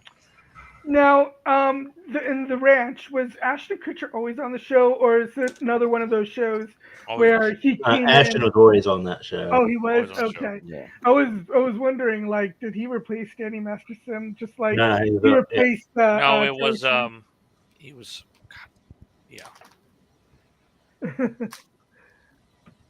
But I haven't seen either of these shows, and I'll go with Freaks and Geeks, since if I'm not mistaken, I believe Sam Levine is in this, right? Yes. Yeah. Yep. Mm-hmm. Chris, what do you say? So I try to go back and look and see who replaced him, but I I think love anybody The did. Ranch. Yeah, they He was did. gone. No, he was not just gone. He was absolutely replaced. Well, they brought in a cousin. They had Dax Shepard come in as like Yeah. a cousin or something. Yeah, weird. Dax Shepard came in as a cousin, and they still made a phenomenal show. I loved that show. I watched it religiously, and the way they ended it was perfect. So I'm going to go with The Ranch. pretty easily here. I do like Freaks and Geeks, and yes, it is also on my list.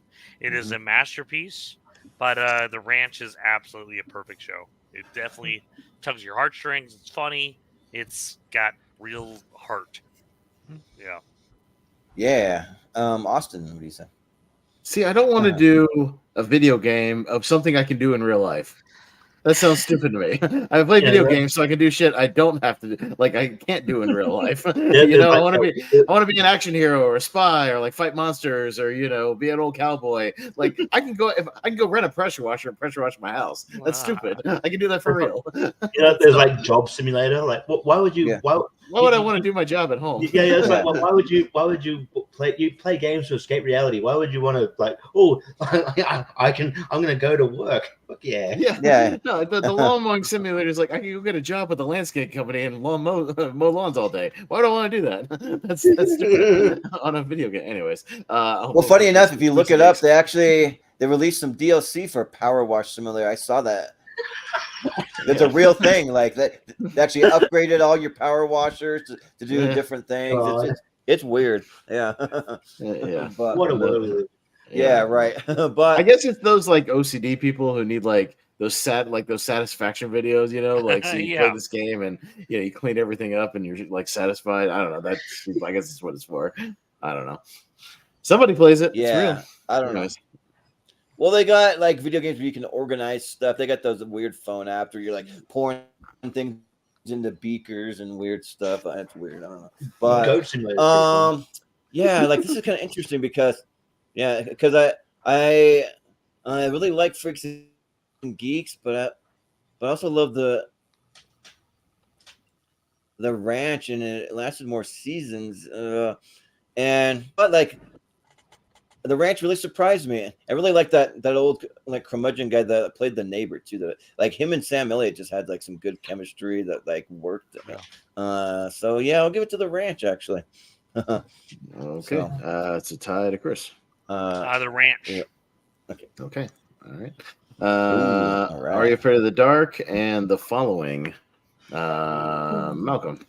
Is that the original Are You Afraid of the Dark or the remake? Yes, OG. Yeah. I think I might have seen 1 or 2 episodes of that back in the day.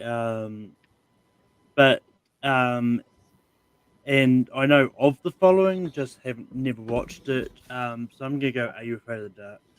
Mm-hmm. Yeah. Chris, what do you say? Steven, what do you say? Oh yeah. Sorry, I was on another tab and I just guessed who was next. I'm sorry. Yeah. Yeah, Steven, go ahead. I think The Following is Kevin Bacon's best role, and I think he's awesome in it. I forget the name of the actor who plays Joe Carroll, but he's great too.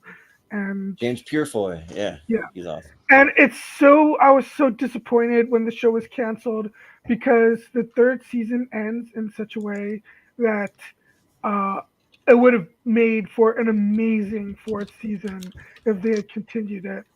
Some people were going to be like almost comparing. I remember at the time people were going to compare him to almost like the Punisher if they did a 4th season. So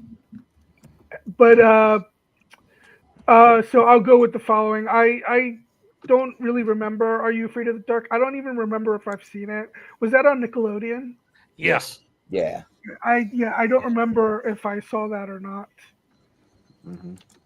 Yeah. That's all right. Chris, what do you say? So I love The Following up until the last season. I know it got cut short and they were kind of rushed into these plot points. I hated it. I thought it was dumb the way they ended that show because up to that point it was a great show. Phenomenal performance from him. We never got a chance to end it, really. Yeah. But Are You Afraid of the Dark was absolutely awesome. And as a young kid watching Are You Afraid of the Dark, it scared the shit out of me. Like, genuinely. Yes. Fuck that clown. Zeke the clown. There you go. Can't sleep, clown will eat me. Go to hell. Yeah, right. Yeah. Never gonna sleep again. Thanks, Austin. Sorry, I hit it again on accident. Totally intentionally on accident. Sorry about that. Yeah. So, Are You Afraid of the Dark wins Mhm. for me, please. Yeah. Austin, what do you say? Yeah, I'll go Are You Afraid of the Dark. Got the little box set I got it from a convention. Yeah, I still go back and watch that show. I bought it on Vudu eventually. I bought it legally on Vudu eventually when they put it out. So it was just back in the day when you had to do what you had to do in the early 2000s to get stuff like that. But yeah, it's still a great little anthology show, and it works. And there's some genuinely creepy stuff on it. So yeah, Are You Afraid of the Dark. There was an Are You Afraid of the Dark video game too. Oh, I gotta pull that up real quick. All right. Jordan. Yeah. So, Are You Afraid of the Dark's great. Like, I prefer it over the original Goosebumps series. I thought that it was kind of better, in my opinion. And even though Goosebumps had the better theme song, they both had pretty good ones though. But yeah, yeah. A ghostly adventure game for PC. All right. Wow. Nice. The Tale of Orpheus Curse. Okay. But for as great as Are You Afraid of the Dark was, The Fallen was absolutely incredible. I love The Fallen. Like this is a show that like probably should have been in my well, I'm only on 32, so it'll probably end up in my 64 actually, because like it's really, really good. It has an amazing villain. Yeah, like all second Jane's Purefoy playing Joe Carroll, doing the Edgar Allan Poe stuff, and then being like a cult leader stuff. And then one of the actresses is her name's Valerie Curry. She played a character called Emma. She was a voice actor in one of my favorite video games called Detroit Become Human. She was the main voice in that video game. Oh, There's yeah, a lot of I've got that game. yeah, there's a lot of famous voice actors like Jesse Williams is in there, Clancy Brown, Lance Hendrickson. There's a pretty good cast for that video game. But yeah, The Fallen was a show that was like so creepy the way that it was done. Like my parents tried to watch it. Like this just gives us almost like an evil vibe. Like we can't even like finish this thing. I don't know. But like, well, you haven't seen a lot of horror and you're not. I don't know. Like there's way more evil things out there. But even still, they didn't finish it, but they really liked it. And then you got Sean Ashmore from like Iceman from X-Men. I'm an X-Men guy, and yeah, I think that it's a great show. So I'll go The Following. Well, the video game for The Following definitely went full horror. I mean, yeah, right. You know, so they just really leaned into that for The Following. Animorphs was so good. Dying Light, though, those are fun games. They I are. love the actress. I love the actress who played Kevin Bacon's sister, and she was also in Iron Fist. Yeah, I can't remember who that is, but yeah, she's good though. Yeah. Yeah, ignore the washing machine again. But yeah, I've become like, I mean, I've always been a fan of anthology stuff, but I'm rewatching a lot of anthology stuff recently just because I like that stuff. Like I've just started getting into, really getting into like Black Mirror again. And so I like that kind of stuff. And I heard the Dark Side first sort of introductions to anthology stuff as a kid, and yeah, I really enjoy it. I've heard good things about The Following, but never really sat down and watched it. So I'll go Are You Afraid of the Dark? All right. Yeah. Sounds good. Okay. Got Dexter and there's Kiefer with Designated Survivor. So of course he's in there. All right. Steven, we'll go ahead. Yeah, I really liked the pilot for Dexter, but I never got around to seeing the rest of the show. So, but I definitely want to because I did like the pilot a lot. And Designated Survivor started airing on one of the networks. I can't remember if it was ABC. It was ABC or something. ABC, yeah. Yeah, but and I think those first two seasons were good, but I really loved the third season. That's when because in the first couple of seasons, Kiefer Sutherland's character kind of, he does come off as kind of too good to be true sometimes, a little. But in the third season, he started getting a little bit more morally compromised and started going, So, and I love that third. I mean, I love the whole show, but I especially love the third season. So I'll go with Designated Survivor. Yeah. Chris, what do you think? So I really like both these shows. I remember watching Dexter religiously, and I also liked Designated Survivor. But you know what? I'm gonna give it a slight edge to Designated Survivor. Yeah, Austin. Yeah, I thought the premise for Designated Survivor was good. I haven't seen it personally. I've seen all of Dexter, so I just have to go Dexter, even though, it had a mixed bag in the final couple of seasons, but it was still, I still wanted to see it out and watch the whole thing. So I'll go Dexter. Yeah, like for whatever reason, I just really couldn't get into Designated Survivor all that much. It was too, I don't know. I guess cookie cutter. Like I don't know if that's the best word to use, but like compared to like 24 and stuff, like it's just. I mean, it is an interesting premise where like the president dies in like a bombing along with like I think the VP and some of the other people. Yeah.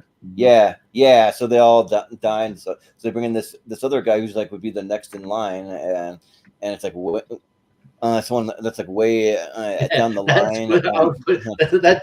That cover, I looked it up this thing before. Wow, that's weird. Become a serial killer, kids. Fun. That's a video game. Whoa, weird. But yeah, right. Yeah, but I think Dexter is an absolutely incredible show. I'll even defend some of the seasons people didn't like so much. I think that they're all great, and especially the first like 4 seasons are incredible. Like some of the best TV I've ever seen, and then the rest of it's like still really good though. So I mean, if the first 4 are like 9 or 10 out of 10 for me, the other ones are like 7 out of 10. So like not a huge drop. So I'll go with Dexter. Richie, what do you say? Yeah, I haven't seen much of Designated Survivor, but Dexter I really love. Yeah, it sort of falls off in later seasons, and yeah, that sort of reboot they did is interesting. I think they're doing a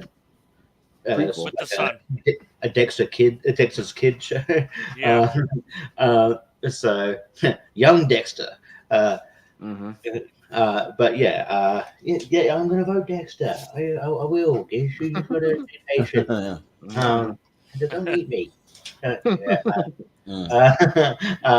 yeah, so yeah, I'll go Dexter for sure. And that outro theme, not the intro, not the actual theme, but the outro theme, Blood. I think it's called Blood. Is one of my favorite themes that I still listen to that all the time. So, yeah, good stuff. Malcolm, what do you say? I'm going to vote Dexter for no other reason that it looks like a show I'll enjoy. Yeah. Sure. Sounds good. It'll be Dexter. Right. Got Psych and Law and Order SVU. So Chris. So I really like Law and Order SVU, although I think with school and everything at the time, it kind of dropped off my ability to rewatch it all the time. But I did love it. But Psych is just incredible. I've loved it. And I love all the movies. Like, it just makes me so happy.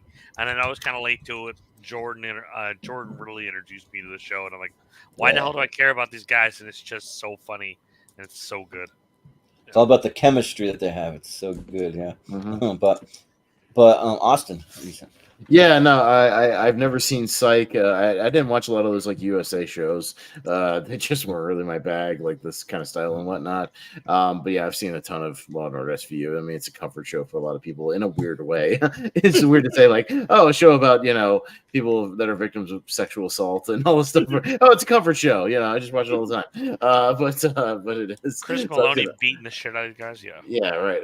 So I'll go with that. And here you go. There were definitely Law and Order PC games. There you go. Weird. So there you go, Jordan.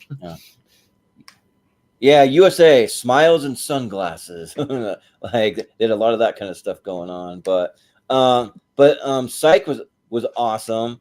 The cast just like from top to bottom, I thought was just like so phenomenal. And yeah, like James Roday and Dule Hill, like I really want to find, because I know that they've done conventions together, so like I definitely want to get that photo op someday with the two of them. The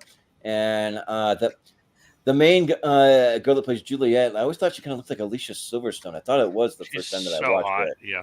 But yeah.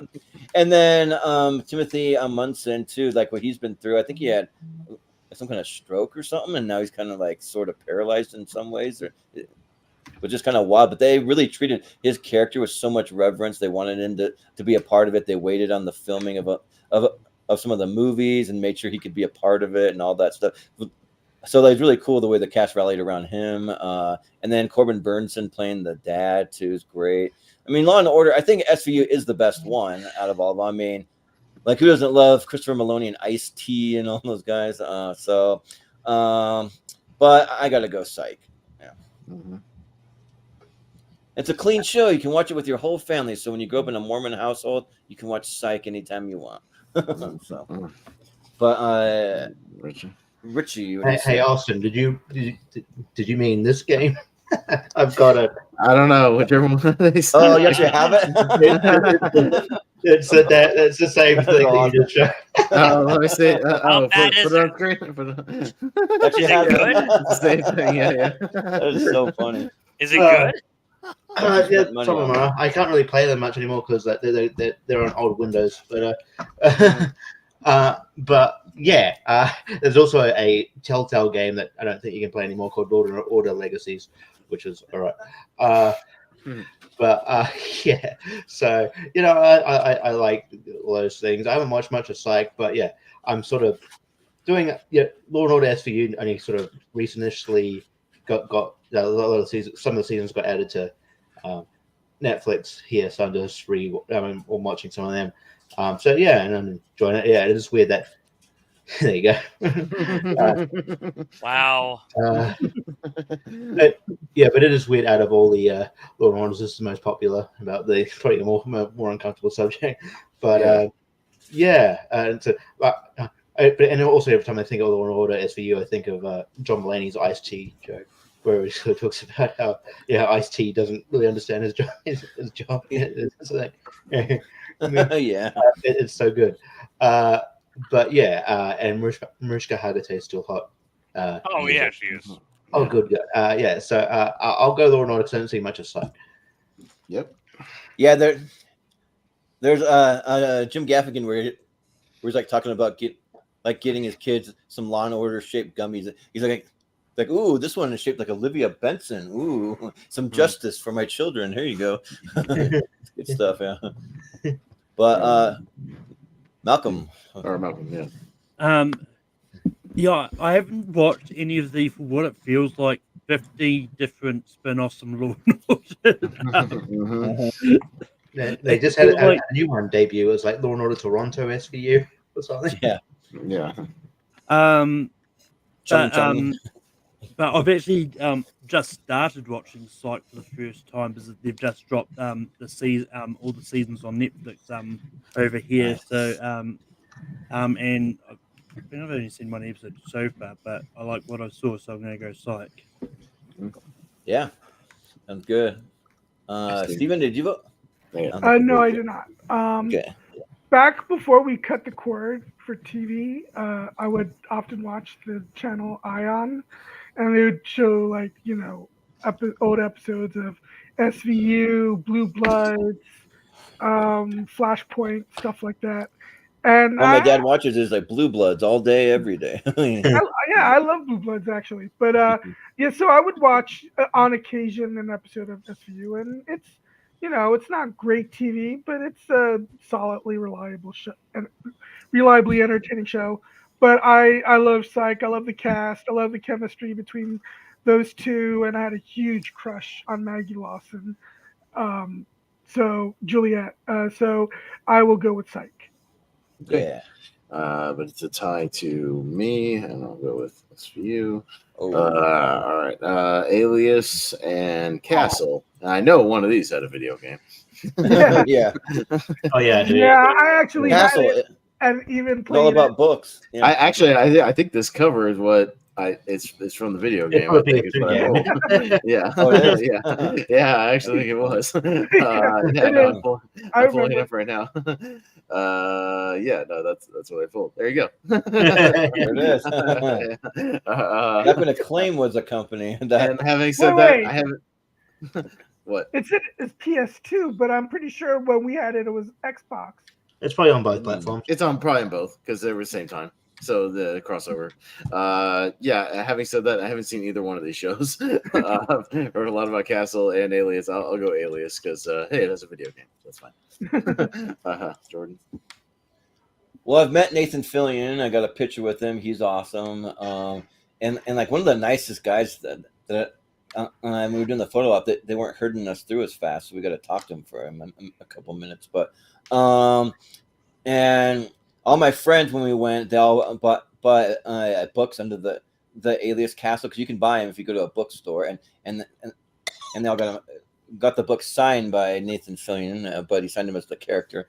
But I never really got into the show all that much, even though I really I love him as an actor. But yeah, Alias I haven't seen like since it aired on TV, and I remember it being really great though. And yeah, one of the well, actually, like I was gonna say, one of the best J.J. Abrams projects, but I've liked everything that he's done pretty much for TV, so I'll vote Alias. I guess Castle, Stephen, had a video game sequel. I don't know, Castle. You know, I mean, I guess they took it in a completely different direction, but you know, I mean, sometimes they do that. It's weird. Interplay, that's another defunct video game company. Yeah, right. Used to get games from them too. But Richie, what do you say?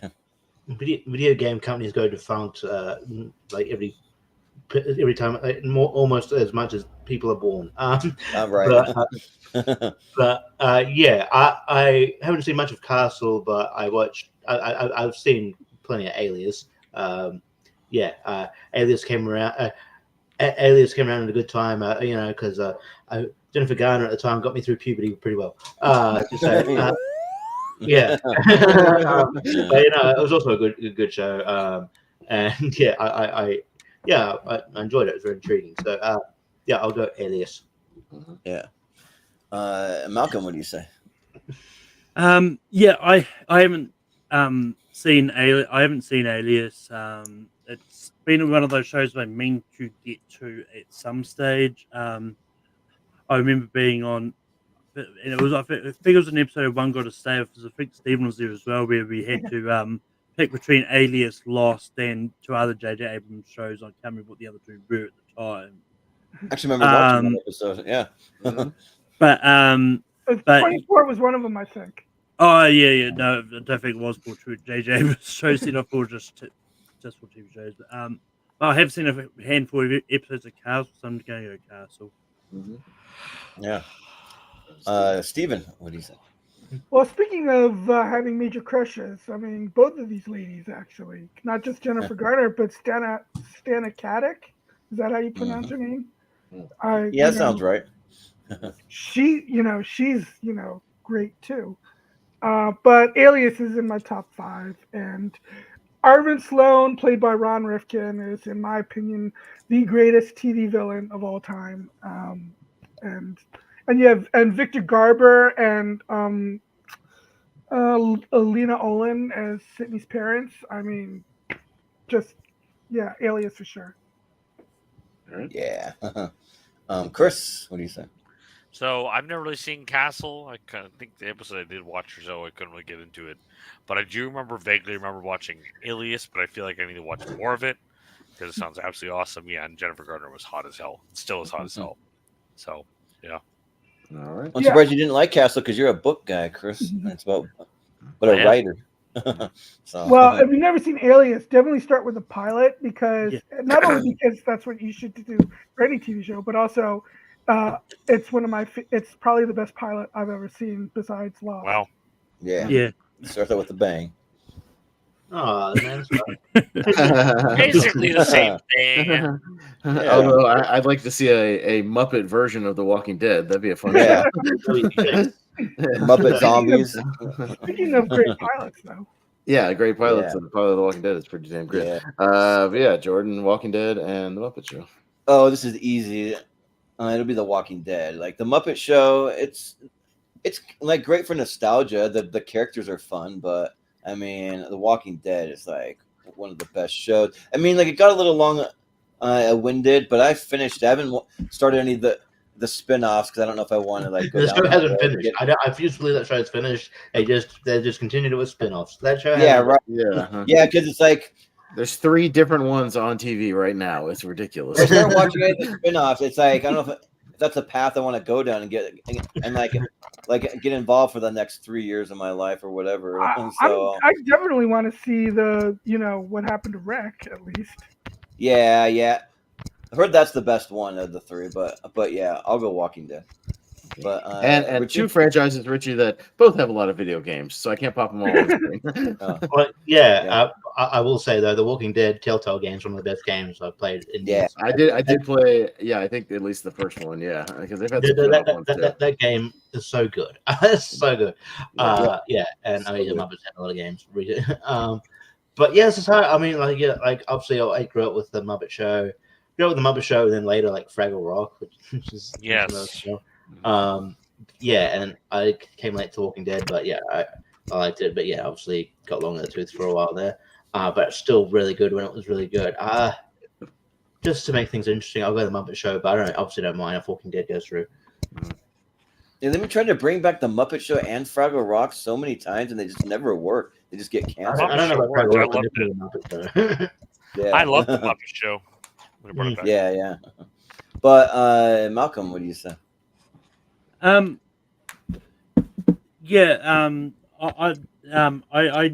never cared for The Walking Dead. I did play the first Telltale game though. It was quite fun.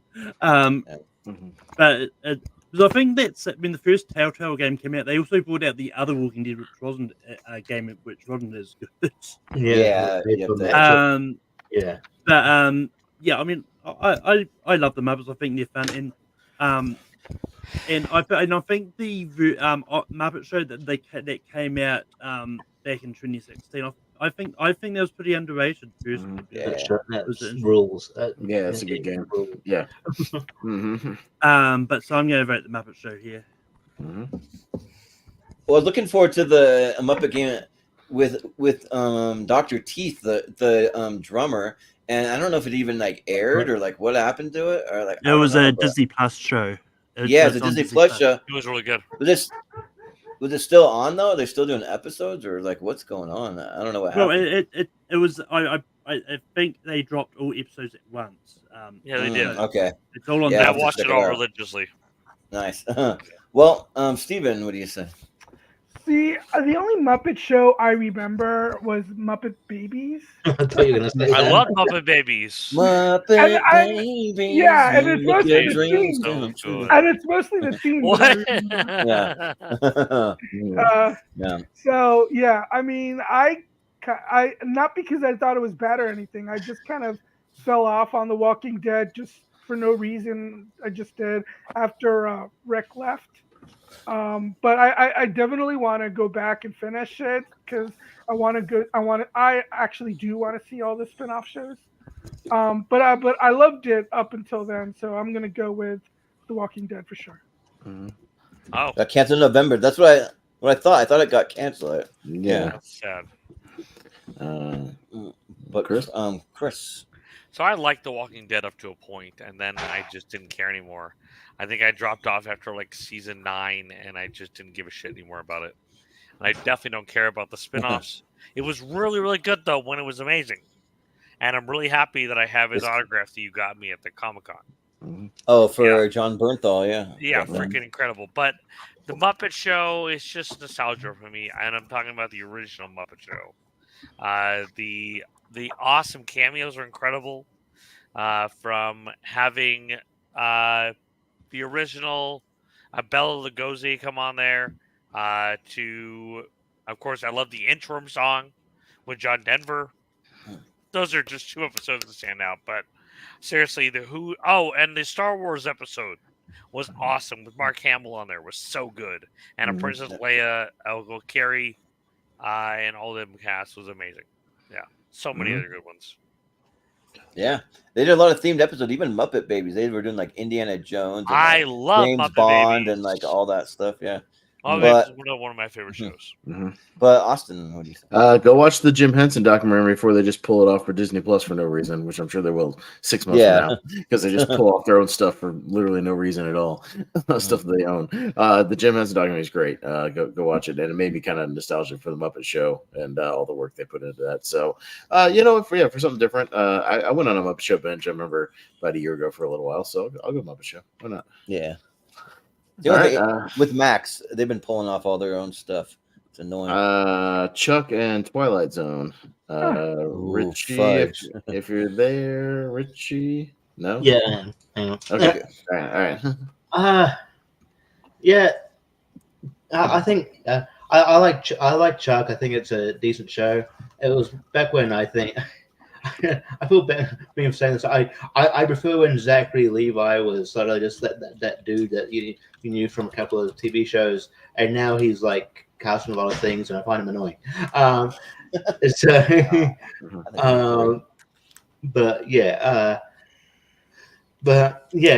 obviously Yvonne Stravlisk, what's her name? Yvonne Strahovski. Yeah, she's Australian.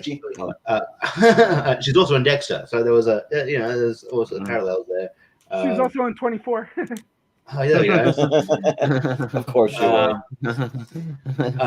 And Twilight Zone, obviously, one of the original. For every person that Stephen mentioned was on 24. That's right. But yeah, Twilight Zone, obviously, the original sort of great anthology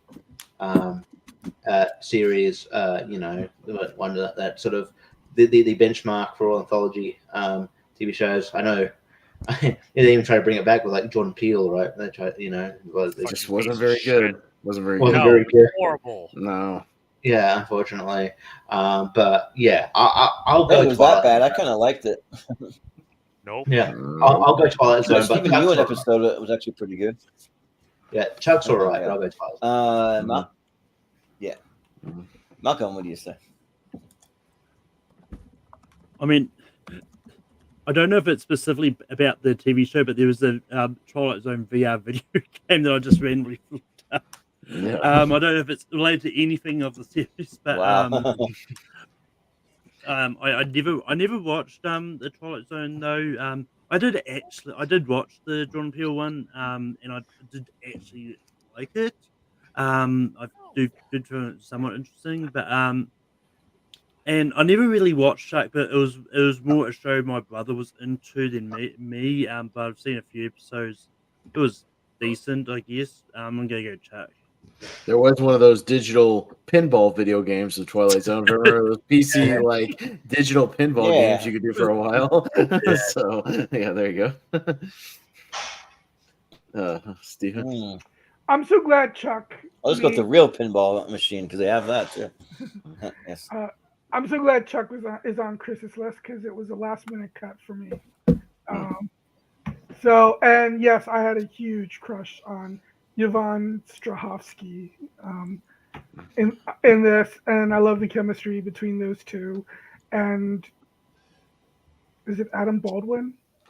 Yeah. Yeah, and he's great too. I've seen the Twilight Zone. I met Adam Baldwin. He's awesome. That's so cool. I think my dad would watch the old Twilight Zone, and so I've probably watched a few when he did that. But when he watched it, but I'll go with Chuck. Yeah. Was it the Twilight Zone or the Outer Limits with William Shatner in the airplane? Outer Limits with Twilight. Twilight Zone. Yeah. Okay. Twilight. Yeah. Yeah. Nightmare at 20,000 feet. There's something on the wing. Something. Yeah. No. And then John Lithgow redid it for the movie. But Chris. So I love both these shows so much. Chuck was so good. Perfect show from the beginning to end. I remember watching it religiously with my mom and dad. Like, it was something they both sat down and watched. We all watched together. But God, the Twilight Zone is so good. Like, some of the creepiest writing. And just to know that he wrote it all himself. Like, and he would dictate it into a tape. You can actually look up, and there's actually recordings of him recording. You can hear his actual dictation. There was an interview on ID10T where he interviewed the daughter back when he actually had a show on there about working on that and what it was like to grow up with the great freaking writer, which I can't think of what his damn name is all of a sudden. Seriously? Rod Serling. Yeah, Rod Serling. Oh my god. And Rod Serling did so much other shit too. I mean, God, he just was a master of writing. So I'm gonna have to go with the Twilight Zone. There are some creepy ass episodes of that live rent free in my mind. Yeah. Austin, what do you say? Yeah, Chris, got my complete series Blu-ray set. Love that thing. Got it on a flash sale on Amazon for about $60 actually. Good deal.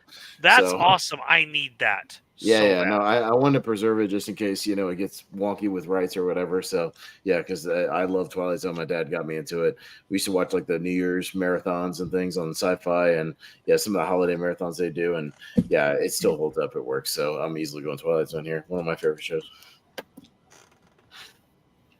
And Rod Serling, he also wrote the original Planet of the Apes, and if you watch that, you can actually kind of like see the similarities between that and the Twilight Zone. So you wrote the original movie. That's awesome. He wrote the original movie. But there's just so many incredible episodes of the Twilight Zone that I can think of. I don't know all the names, but there's the one where like the where the humans become those weird guys with like the bulbous looking heads and stuff. There's that one. There's like the one where the guy goes back to his hometown and no one can remember who he is. There's the one where with like the pilot who like thinks he's in World War II, but then they see actual jets flying over from the future or something. Yeah, or there's like the Talking Tina that was like almost like a precursor to Chucky kind of thing. Yeah, no, Talking Tina's amazing. My name is Talking Tina, and I don't think I like you very much. Right. It's just so good. There's so many just amazing episodes. Turns on him and kills him. Oh my god. There's one where like they do a thing where like a certain age you can like trade in your older body for a younger one, and people are like trying to upgrade themselves. Or there's so many just like creative stuff that they come up with. The giant computer, which comes to life and is basically giving advice to that guy and falls in love with him. Oh yeah. So, oh my god. But we could go on forever about it. But I mean, Chuck's really awesome. I actually love Zachary Levi. He's actually like one of my favorite actors, probably just because I think that he just seems like, I don't know, just like a big kid at heart sort of thing. And like, he just seems like very likable to me. And so he works for Chuck. I think Chuck is phenomenal, but ain't no Twilight Zone. So I'm going Twilight Zone. Okay. I just feel exactly Levi. I will say this really quick. Guys, my friend Travis is watching the show. Okay. Nice. I just feel like exactly Levi is just doing a Ryan Reynolds impression all the time now. Anyway. Yeah. Workaholics and Batman the Animated Series. So Malcolm. I've never heard of Workaholics. You're missing out. What? Oh my god! It's just I've probably just one of those shows I've never really been interested in. Like never want to seek out, but I actually just watched the first season of Batman animated series for the first time. Because it just dropped on Netflix recently for me over here, and it's. But they only dropped the first season, so I haven't seen the other season. I thought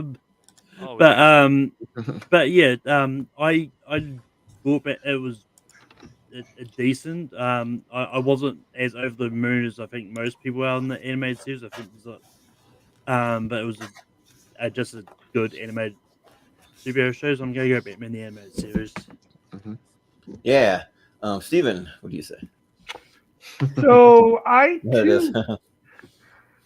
too have not heard of Workaholics. What? Are you serious? It's a very popular what show. the hell is wrong with you guys? Well, what channel was Workaholics? Comedy Central. Yeah, Comedy Central. See, apart from South Park, I just never watched Comedy Central. Either.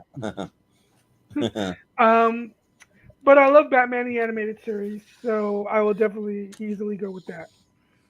Yeah, Chris.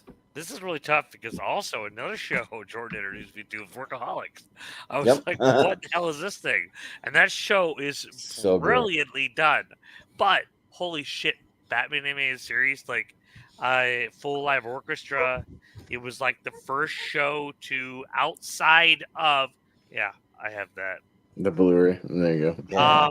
But I want the one with the little figures. But it was the first thing to show like actual violence and fighting in like some kind of cartoon form on TV. It had never been done before.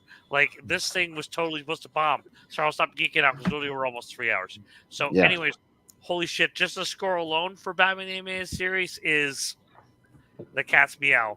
I used to study to that all the time when I was in school, and I still listen to the shit out of that. It's amazing. Yeah. By the way, up Yeah. until 5 or 6 years ago, I didn't even know it was Mark Hamill that voiced the Joker. Oh wow. Yeah. No, Oh, yeah. he's great. Yeah. Well, Austin. No, easily Batman the Animated Series. Yeah, on my list. But I am at least well aware of Workaholics, and I've seen pieces of it here and there.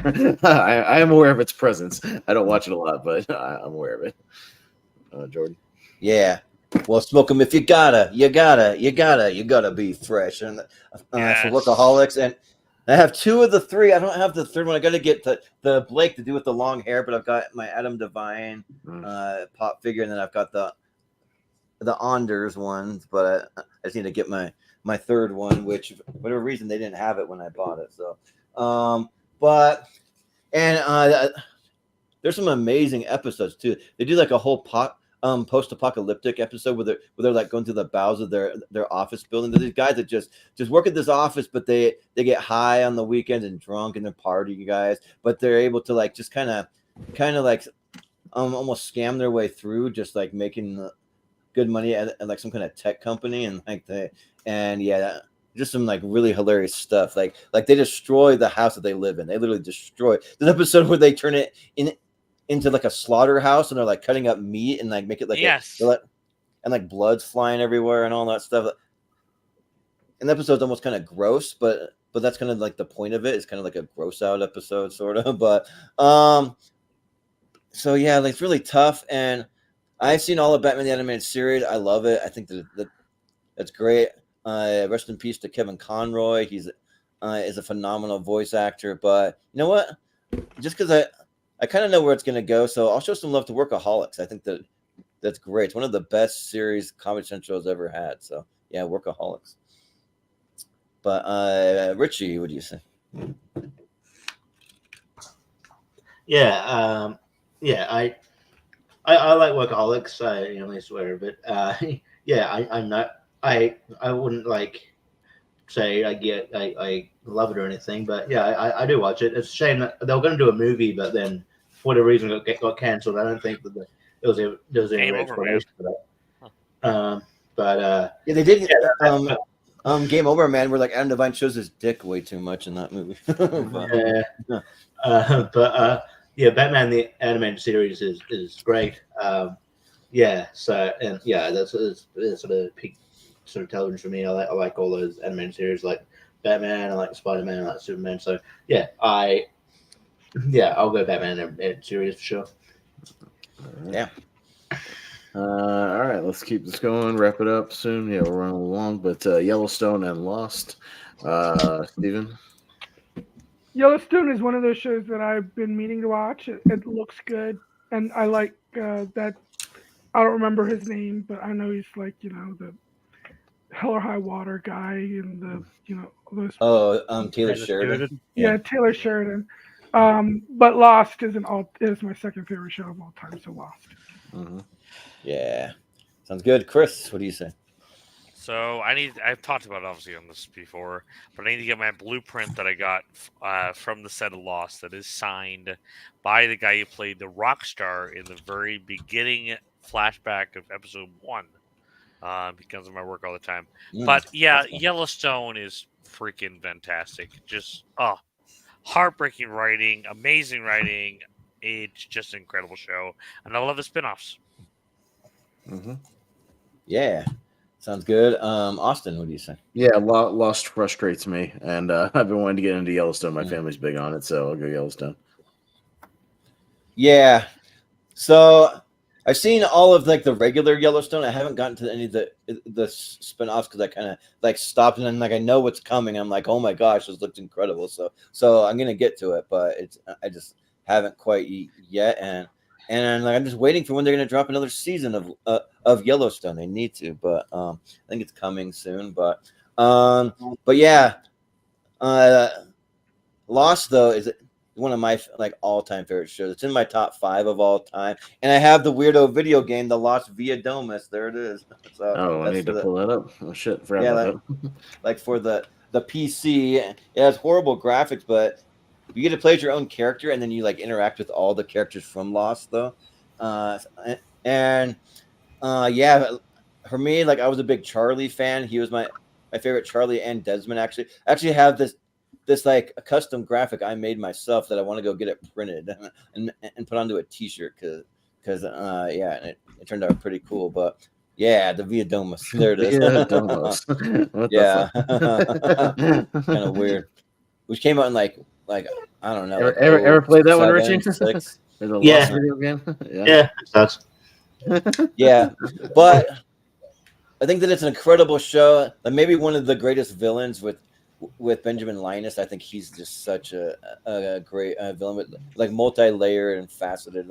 And yeah, like I love very character driven things. So the more you get like individual characters with their own theme music and like their own like storylines and things to do, I love it. So I'll go Lost.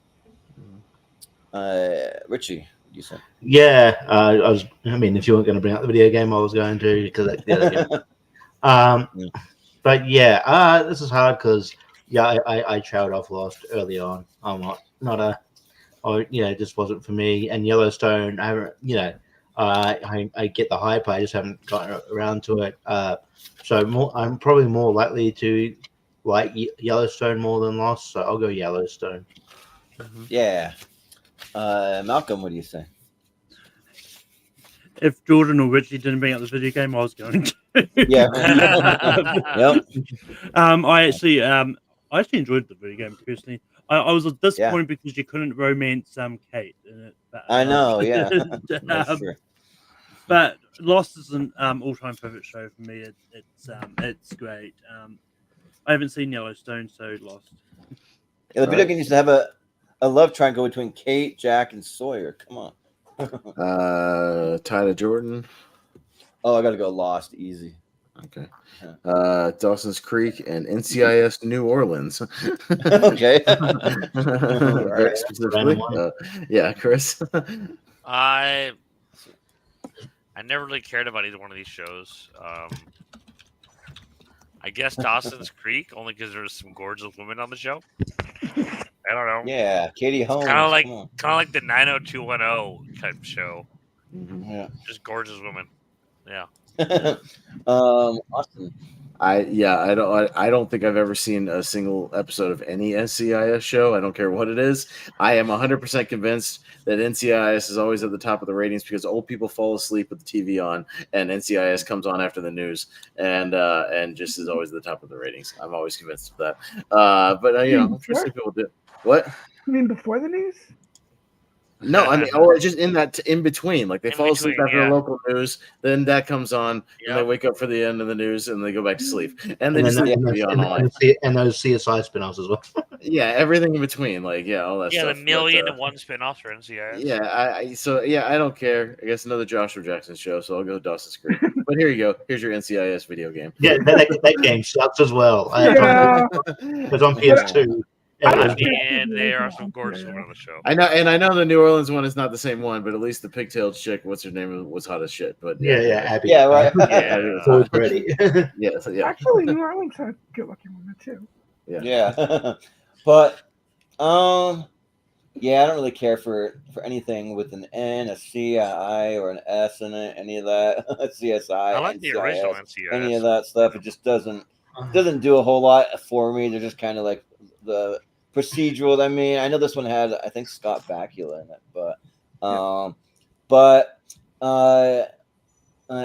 Dawson's Creek was kind of like, I mean, one of the first real kind of like teen kind of drama things that I that I sort of got into. I wasn't really like big into it, but I saw like at least like a season or two, and it was my first introduction to Michelle Williams. And then of course like you got Joshua Jackson. That's probably why I started watching it. It's Mighty Ducks. So come on, and I know James Vanderbeek has been at conventions I've been at. Never went up and met him though. So oh shit, you're the Dawson. Yeah, right. I never added Degrassi to this. I love that show. Oh yeah. But the like Pacey memes though, like where he's really sad, he's like crying. That like created like a whole meme thing. But yeah, I'll go. You don't like James Vanderbeek's cameo in Jay and Silent Bob Strike Back? Well, that's what I just said. Oh shit, Yeah, right. You're the Dawson. You're the Dawson. Yeah, right. Yeah, you're the Dawson. Yeah. But Richie, what do you say? Yeah. Yeah, that one. The meme. Yeah. So many memes with that. Yeah. I mean, I saw probably bits and pieces of Dawson's Creek, but I think it's just because it was on before something else I wanted to watch more. Probably, I think more than likely, maybe The Simpsons or something when I was in New Zealand. It wasn't until later on that I realized that Michelle Williams has got to start in the show.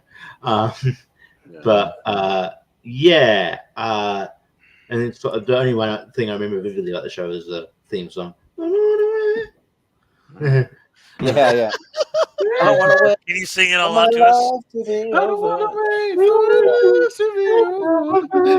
Yeah, but if you get a couple of the seasons of DVDs, they changed it to a different song. Oh, damn. And I think that Jensen Ackles got to start maybe on this show. I think. I think he was on a few episodes of Dawson's Creek. Yeah. And NCIS New Orleans, I didn't really watch a lot. I've watched quite a bit of the original NCIS and not much of the spin-offs. And New Orleans, I recently saw that they canceled NCIS Hawaii. I'm like, I didn't even know that was a thing. Yeah, right. So I didn't even know that existed. So obviously the general public didn't either. Otherwise, people would be watching it. So I will go Dawson's Creek. Why not? I've already got Hawaii 5-0 and like other stuff. Who needs it? But Malcolm, what do you say here? I mean, I knew NCIS Hawaii was a thing because. NCIS. That's the thing. Yeah. CBS original. Wow. Well, no, it's because it's got New Zealand actor in it. That's how. Yeah, right. I'm pretty sure, and on Fabs, they've actually just done a NCIS Sydney as well. Yeah, we just saw that. That's literally what I just popped up on the screen. You were looking. Yeah. But yeah, I've remember watching a lot of the original series. I haven't watched any of the spin-offs. But I actually did watch a lot of Dawson's Creek, and it was a good pleasure for me to Dawson's Creek. Yeah. Well, Stephen, tell us all about NCIS New Orleans. Yeah. You know what? I'm not a huge fan of the original NCIS New Orleans, but I enjoyed Los Angeles, which has Chris O'Donnell and Ella Cool J and Linda Hunt, and New Orleans. I love the New Orleans setting. Actually, I think it actually adds to the show. I like the cast. You've got not only Scott Bakula but also Lucas Black. And yeah, so it's a procedural show that I enjoy often. And even though it is largely procedural, they do have overarching stories that I enjoyed as well. But I related to Dawson's Creek. I mean, you've got James Vanderbeek playing a wannabe filmmaker whose favorite director is Steven Spielberg. I mean, and I loved Joshua Jackson and Katie Holmes in this. So, but you know what? Just so that it's not a complete shutout, even though none of you guys are really all that into either of these, I'll give my vote to NCIS New Orleans because I actually really do love that show. Yeah. Does NCIS New Orleans have a lot of crimes on the bayou where they're like like going down on like Gators. wind boats and all that. They run into That'd make it Jean-Claude Van Damme with a mullet and Wilford Brimley. Yeah, they run right. into, they run into Forrest Gump. Yeah, right. Got Blind Spot and Goosebumps. Me, yeah, I hadn't heard of Blind Spot. I think I looked it up for Steve, and it was like it was one of those kind of one season or 2 seasons. No, it lasted 4 or 5 while? seasons. Okay, yeah, I haven't seen it, just because I haven't watched a lot of TV in the last 10-15 years.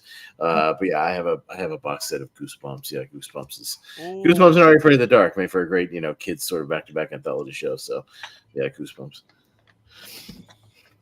Yeah, I don't know a whole lot about Blind Spot. I just remember the trailer for it, though. Like, for some reason, I just distinctly remember her waking up in, like, New York City and, like, not knowing where she is or what's going on. And then she's, like, tattooed with all kinds of stuff that, like, are clues to, like, what's going on. She might be naked, yeah.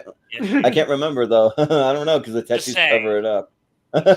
but that's all I really remember from it. But I grew up with Goosebumps. I prefer Are You Afraid of the Dark? But, I mean... I read all the books, so it's fun that they were able to relate it, and I still want to see the new Goosebumps. I just have way too much stuff to watch. New Goosebumps yeah, so damn good. Yes, Goosebumps the game. There you go. There you go. But yeah, I'm gonna vote Goosebumps. But Richie, what do you say? If it's on a gaming platform, do you really need to put the game there? It seems a bit redundant. Yeah. The game, yeah. Oh no, the worst is Street Fighter the movie, the video game. Yeah.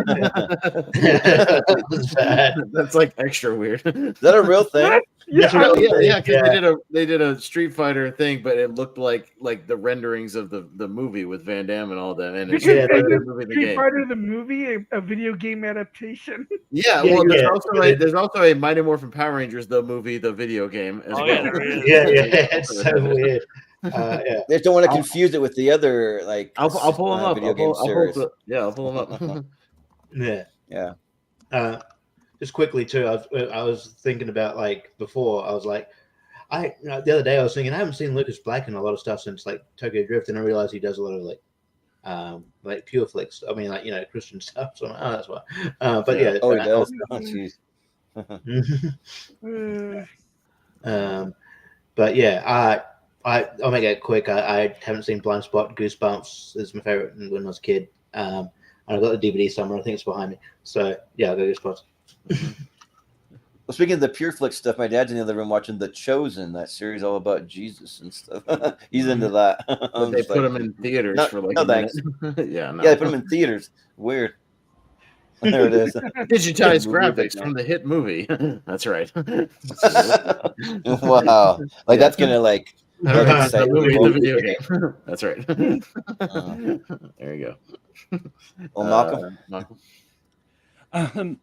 The Goosebumps video game I remember playing a lot as a kid is the 96 Goosebumps Escape from Horrorland game, which the game was scary. I've heard on that. Which features Jeff Goldblum, Isabella Rossellini, Eric Lloyd, who was Charlie Calvin and Santa Claus, and Adam Riley, was directed by the guy who did Son of the Mars, which isn't a selling point. But, no, it's not. Wow. No, I had a lot of fun with that. I haven't seen Blind Spot. I know it's about the girl with tattoos and that. But I love Goosebumps, so Goosebumps gets my vote. Mm-hmm. Yeah. Steven, what do you say? So yeah, Blind Spot's kind of a goofy premise. But it's a fun action show. It's got a lot of good action, and it stars Jamie Alexander from. not related to the TV show, I don't think. I don't think so. Maybe adjacent. It stars Jamie Alexander from the Thor movies and The Last Stand with Arnold Schwarzenegger. So it's and in the later seasons, Mary Stuart Masterson joins the show, and she's ends up playing the main villain, and she's the only thing I think I've ever seen her in before Blind Spot was The Perfect Storm, but she plays a really great bad guy on the show. Yes. I'll give a vote to Blind Spot. Yeah. Well, Chris, what do you say? So I love Goosebumps. I remember waiting to get these books like the day they came out. Basically, somehow my mom and dad were like nice enough to take me to bookstore to get these books. But as a kid, I also remember playing the video game and one of my Your mic You just Chris. cut out. Yeah, Mike died. It Your just mic came died. out. There you Anyways, go. but Oh. Blind Spot was so good, and it was one of those goofy premises, but the show was incredible. Like it was engaging, like you cared about these characters. There were so many twists and turns. So I'm gonna give some love to Blind Spot, even though I really need to. I think at the same time I was busy with college at the time, so I kind of dropped off because I think my I believe parents it's somehow deleted the recordings. Yeah. I believe it's on Hulu. So. Oh, so I need to watch it. Yeah. Got The Outlaws, the Amazon show, and Homeland. So Jordan. Yeah, so I totally forgot that The Outlaws was a thing until I saw the list, and I went and watched it. I remember that it was on my radar. For some reason, when I saw the trailer, I thought it was a movie, but it's a Outlaws is it's definitely a TV series, and yeah, like it is so good. I watched the entire first season. That's all I've seen so far, so I'm like really looking forward to watching more. But it's a British comedy about these different characters that have committed all different types of crimes, and then they're sent to do community service together, and it's so funny. You got Stephen Merchant in there; he's hilarious. You got Christopher Walken in there. You got the main girl from what was that crazy the Baby Reindeer from Netflix? So it's the girl who actually plays the stalker chick from Baby Reindeer. She's in it as the cop, and like it just has a really great like cast of like British actors, and yeah, like I was surprised how much I was laughing and like really engaged. It has a lot of heart to it. So if you haven't seen it, because it may be one of the lesser seen shows, like she played Martha in the Baby Reindeer. Yeah, Baby Reindeer. So yeah, and Homeland is a really great premise. It's just one that got a little kind of like, I don't know, like for lack of a better word, kind of generic for me in a lot of ways, that I just like kind of like watched the first half of season 1 and then kind of fell off. But so I'm definitely gonna go Outlaws. Yeah, this doesn't look like a British comedy. No, not all right. Okay. All right. Anyways, yeah, weird adaptation of the show. It is. Yeah, take them in all new directions. I don't know. I know. Yeah. All right. I who mean, they're catering to. creativeness. Yeah. They're being very creative. Yeah, Richie. Yeah. So also a weird deviation from that stupid Adam Devine movie I watched last year. I put on the worst dog list from Netflix. But anyway, cool. I like that. Yeah, that movie was not good. Yeah, yeah. Good. You guys can go punch yourselves in the dicks. Okay. Yeah. With Pierce Brosnan. No, Yes. it's not good. It was That good. movie sucks. Anyway, I haven't seen The Outlaws. I became aware of it recently. It's probably a show I would really like, so I'll probably get into it soon. And Homeland, I do really like the show. I think it's really solid.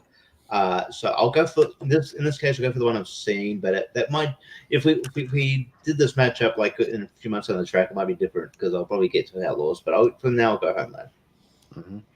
Well, Chris, like I hate to say this, no offense, but like you kind of love every generic Pierce Brosnan movie that comes out. So like I'm not surprised that you like Outlaws. Anyways, but Malcolm, what do you say? Haven't seen either. I do like British comedy, so I'm more likely to watch Outlaws. Yeah. Stephen, what do you say? So I haven't seen Outlaws, but I might give it a shot just because apparently Christopher Walken is in it. Yeah. But he's hilarious. Yeah, but Homeland. I mean, Damian Lewis was only in it for the first 3 seasons, but he's great. And of course, the show really belongs to Claire Danes and Mandy Patinkin, and they're both phenomenal in it. And I loved especially the last season. I think the last season is the best season, and Especially, I love the series finale. They could have gone on for another season, but still, I still loved how the show ended.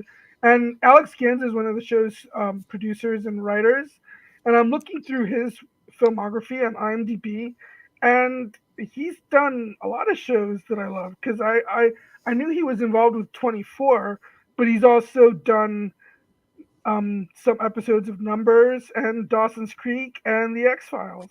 Oh wow! And Dang. and also he did a show that I used to watch with my mom like when I was a kid called Sisters. Nice. So yeah, well, Homeland for me for sure.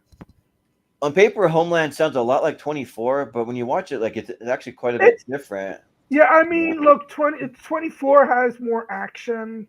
Homeland is like. But the video game again in different direction. I don't know what they were doing with the video game. Just very strange. They turned it animated, and I don't know. In Africa, it's weird. Yeah, but Chris, what do you say?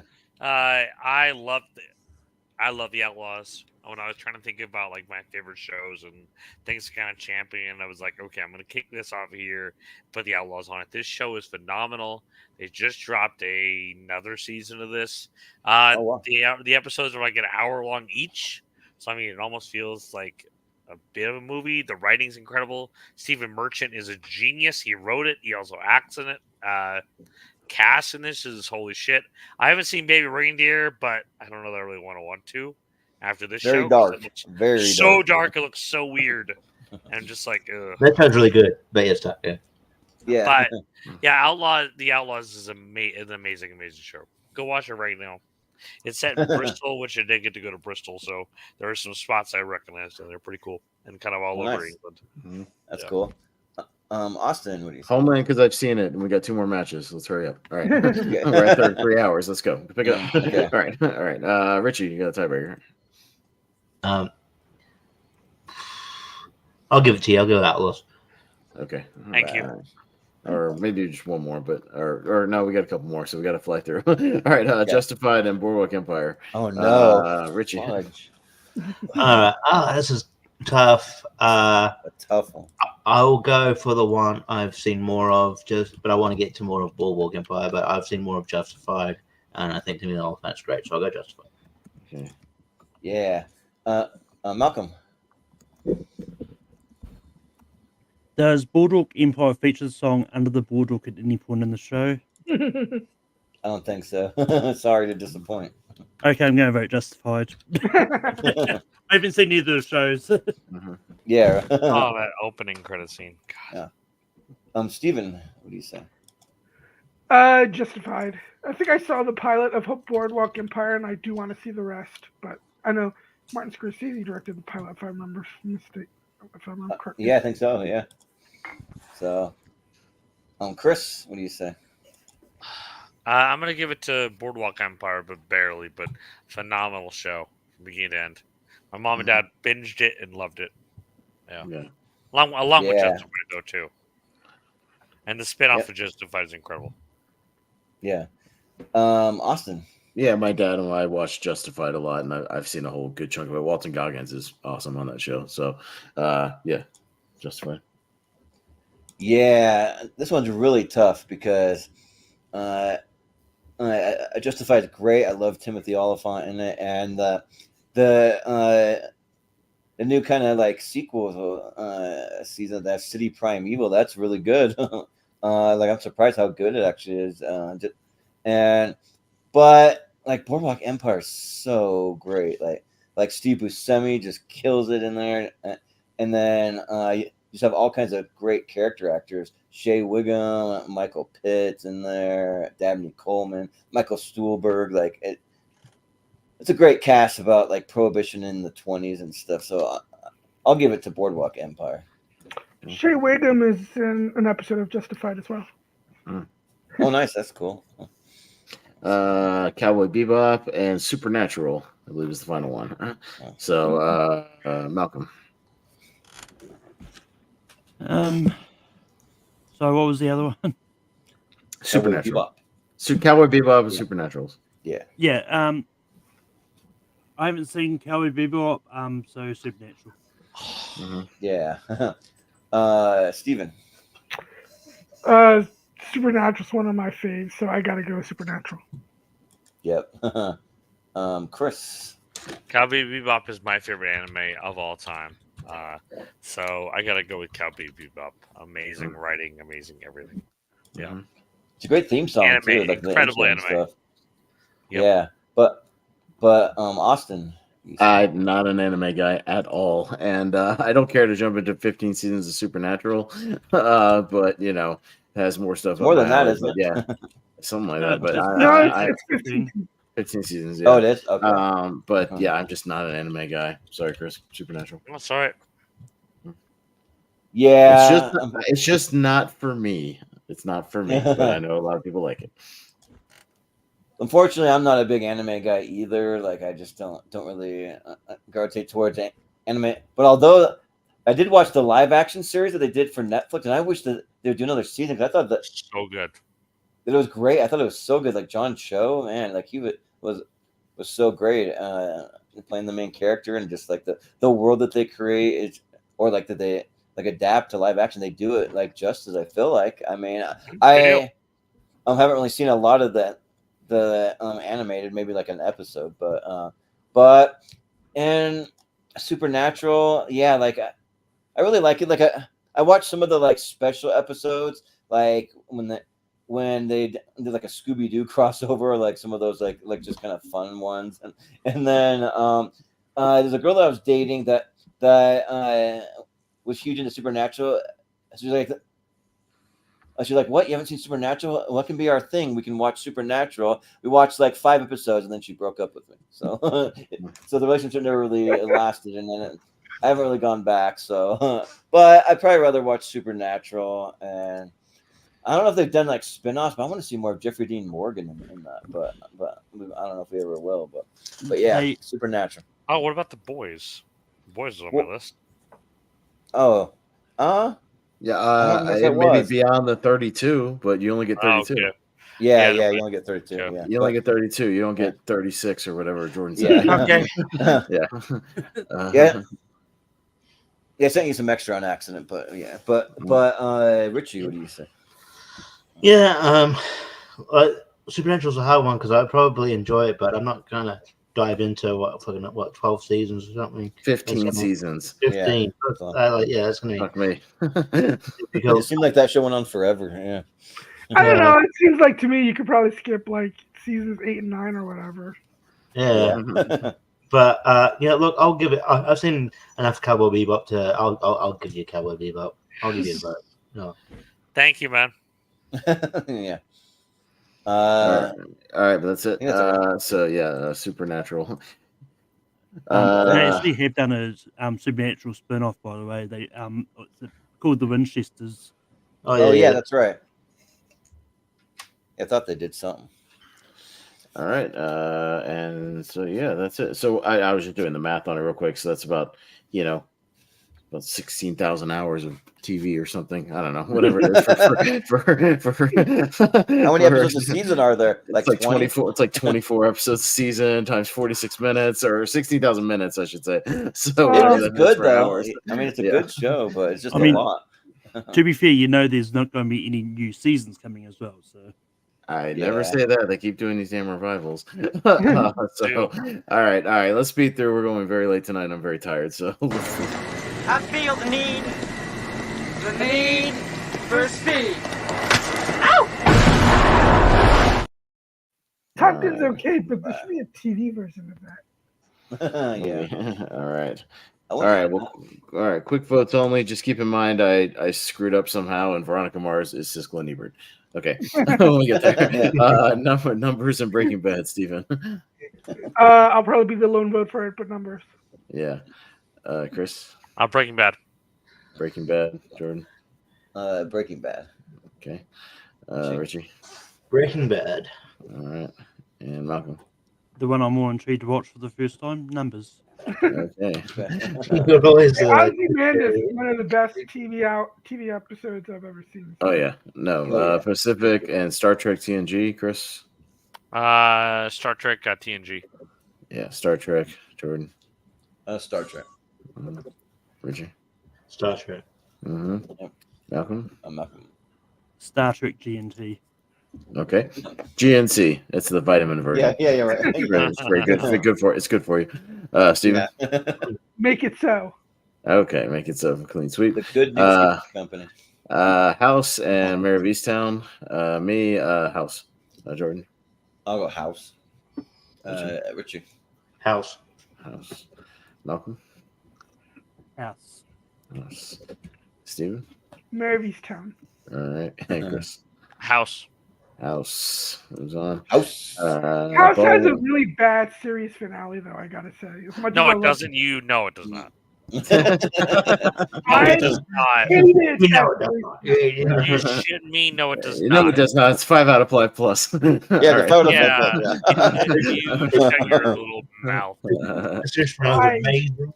Hate it. You shut your mouth if you know it was good for you. To quote Exactly. in Dumb and Take her Dumber. name out of your mouth. Jordan, Beavis and Butthead and Ballers. Oh, Beavis and Butthead, easy. Richie. Beavis and Butthead. All right. Welcome. Yeah, Mal. Ballers. Okay. Steven? I don't like Beavis and Butthead as much as an adult as I did as a kid. So Ballers. Yeah. All right. Beavis and Butthead. Yeah, Beavis and Butthead for me as well. All right.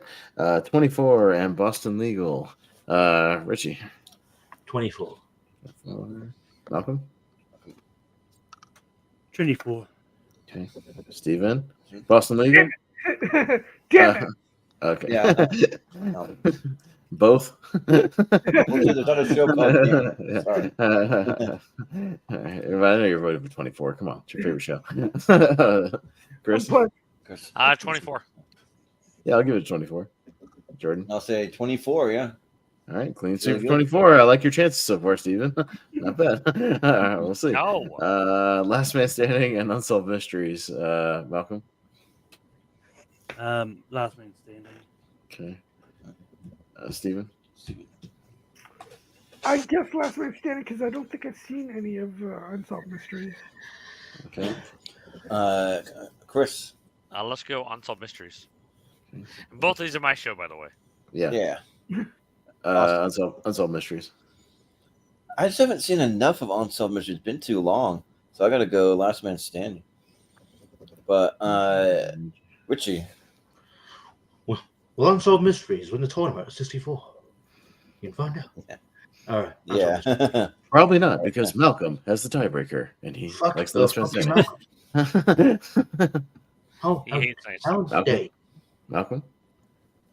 Unsolved Mysteries. Yeah. Oh. All right, nice. He flipped. X-Files and Will Ninja Malcolm keep Turtles. his vote, or will he flip it to Unsolved Yes, Mysteries? right. Yeah. Steven. As much as I love nostalgia, I mean, then again, I have nostalgia for both of these. So the X-Files. Yeah. Yeah. Turtles. X-Files. The truth is out there. The X-Files. Richie. I like turtles. Yeah, we know you do. Yeah. Malcolm. X-Files. All right, X-Files. I need to get a Mulder and Scully pop figure. I need to like. Siskel and Ebert, not Veronica Mars, because I don't know where it went. It was a good matchup, actually. It's a good matchup. Veronica It's Mars. very similar, yeah, but it's Yeah. like Siskel and Ebert and James Lipton.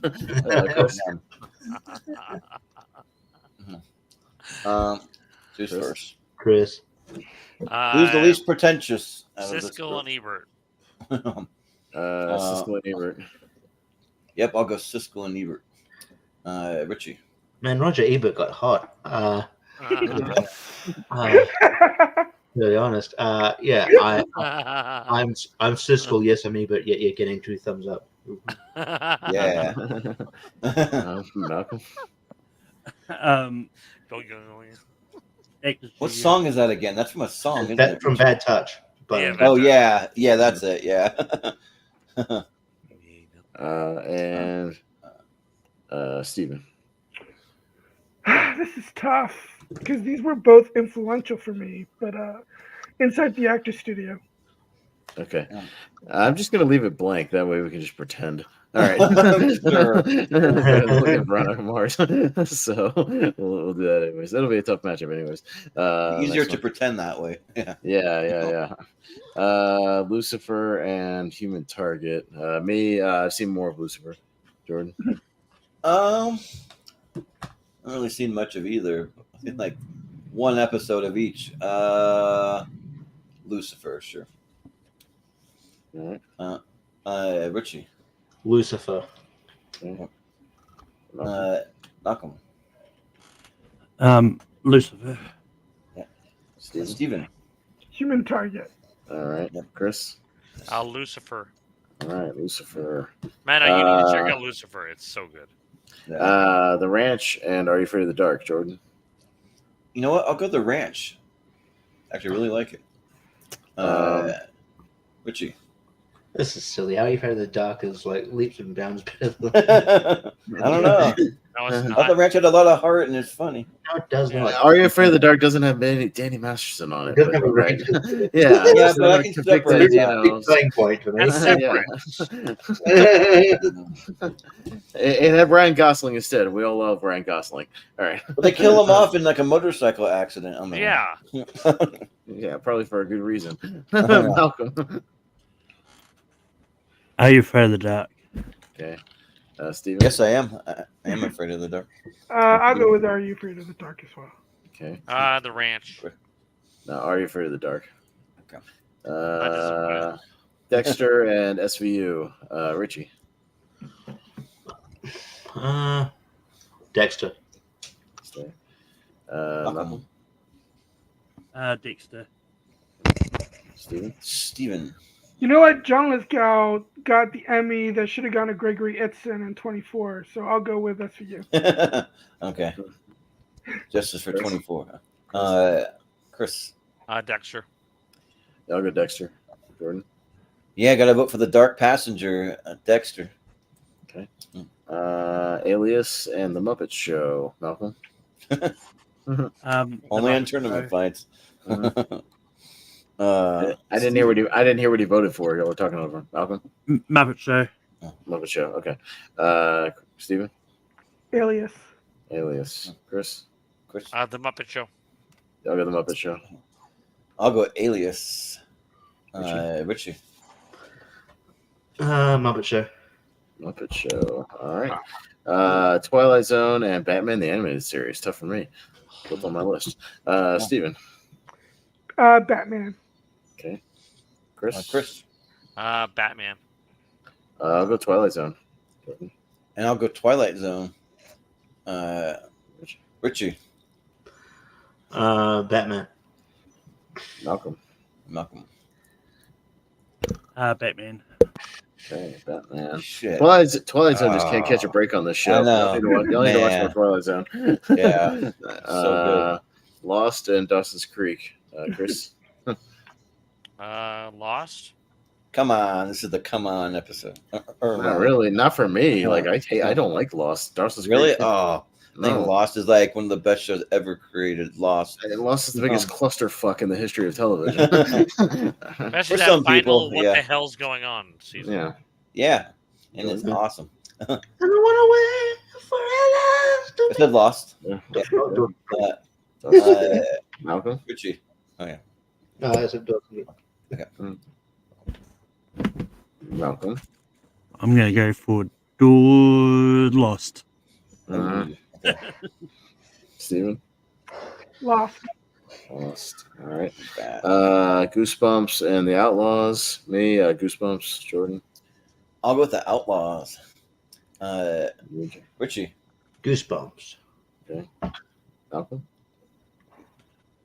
Goosebumps. Steven. Goosebumps. Okay. And Chris. The Outlaws. Okay. But Goosebumps move on. And Justified and Supernatural. Jordan. Oh. It's pretty Justified. We vote for Justified. Richie. Justified. Malcolm. Supernatural. Steven. Steven. Oh, this is tough. Justified. Okay. Chris. Chris. Justified. And I'll go Justified. All right.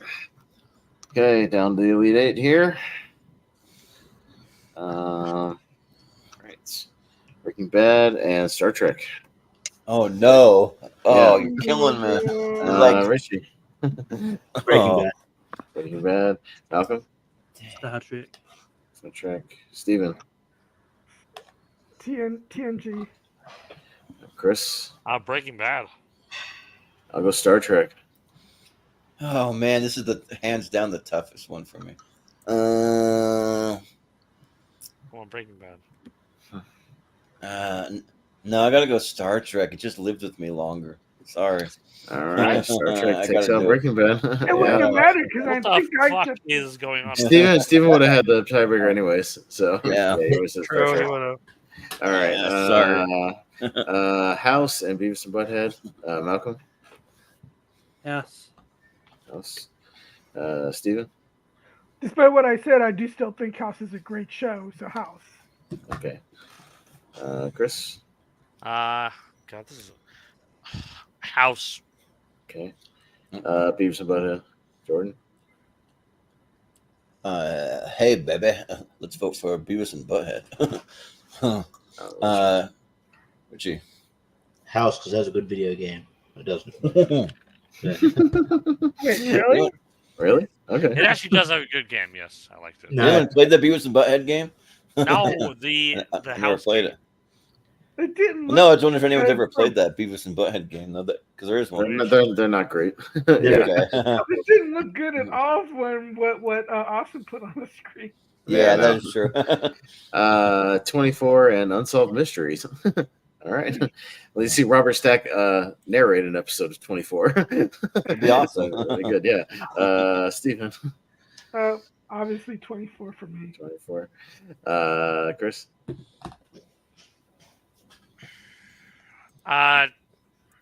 Also mysteries. Stephen, for you, I'm going to try to help at least get into the Elite Eight for you. 24. Yeah. At least. Will Jack Bauer save his daughter from yet another terrorist attack? 24, yeah, I'll go. Richie? Richie. Unsolved Mystery. And Malcolm. 24. Okay, 24 at least makes it in there. All right. There you go. All right. At least. It's actually good. I love 24. It's really good. Imagine Siskel and Ebert and X-Files. Because I don't know how to insert pictures in the middle of a bracket. I don't know if you can do that or not. I don't know how to edit the whole thing. The way to do it, but it's really complicated, not worth it. Yeah, not worth it. I would have gone Siskel and Ebert. I still watch it. I'll usually go X-Files. I've been wanting to actually rewatch all of X-Files. So yeah, X-Files. Richie?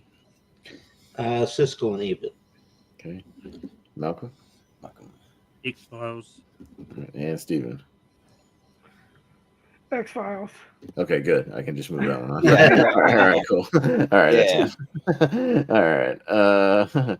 Lucifer and Are You Afraid of the Dark? I guess it's me first. I'll go Are You Afraid of the Dark? Yeah, this time I'll go Are You Afraid of the Dark? Okay. Richie. Are You Afraid of the Dark? Malcolm. I love Barnes' comments. Cisco and Ebert turned into John Cena. But Are You Afraid of the Dark? Yes. Yeah. Steven? Lucifer. Lucifer and Chris. Lucifer. Okay, but Are You Afraid of the Dark? Dexter and the Muppet Show. these fucking matchups. these matchups. Jesus. All right. The reason I just mentioned a crossover of Dexter going into a room that's covered in plastic and taking a Muppet and slicing it, and then feathers and fluff go everywhere. Please don't kill me. That's basically if Dexter was in the world of. That'd be a better movie if Dexter was hunting around the Happy Time Murders. World. Yeah. much better show or movie. Jordan. I'll go Dexter. Okay, Richie. Dexter. Malcolm. The Muppet Show. Muppet Show. Steven. Justice for Alias, Dexter. Okay. Chris. Justice for Cowboy Bebop. The Muppet Show. Okay. Awesome. I'll go Dexter. So Dexter has an awesome intro where he's making breakfast and all that. Yeah. Yes.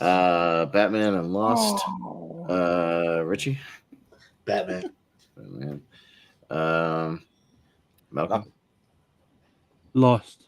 Okay. Steven. Speaking of Lost, I can't even see you. What the fuck? Batman. Mhm. Yeah, he's like hidden. Yeah. He's like He's in the dark. Yeah, he's in the dark, shadow. dark He's not the He shadow. is Malcolm's not the shadow. Batman. He is the shadows. Yes. That's right. Yeah. Steven. Lost. Okay. Chris. Batman. I'll go Batman. They need Batman to take out Benjamin Linus because no one can seem to do it on that show. But I'll vote for Lost. Okay. We have a tie to Steven. Lost. Yeah. Wow. Let's go. All right. Goosebumps and Justified. Malcolm. Which one gives you goosebumps? Okay. Steven. Justified. All right. Chris. Justified.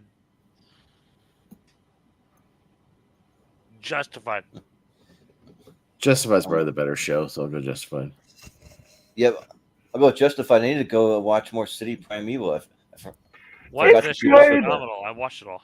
It's good, but the only season it's probably like the second least season of the Oh, show. really? Mm-hmm. I'll still watch it. Even the No. second least would still be great. No, it's incredible. Yeah. But Richie. Justified. Okay, Justified. All right, going down to the final four now. Star Trek and House.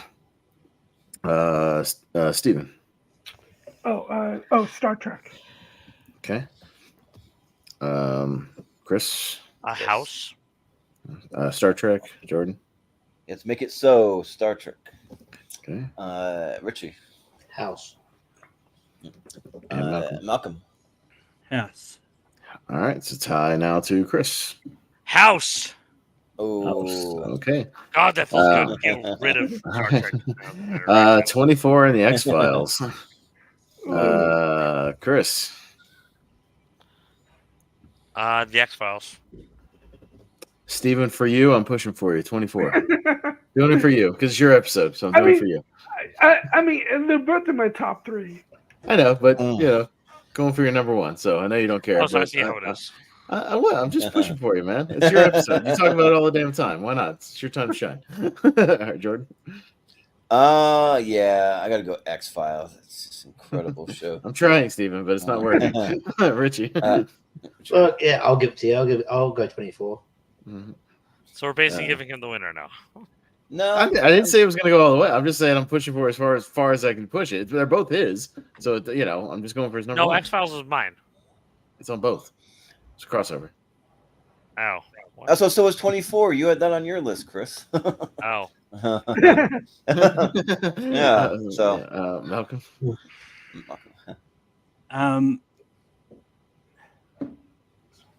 24. Okay, Steven. 24. There you go. Push it over.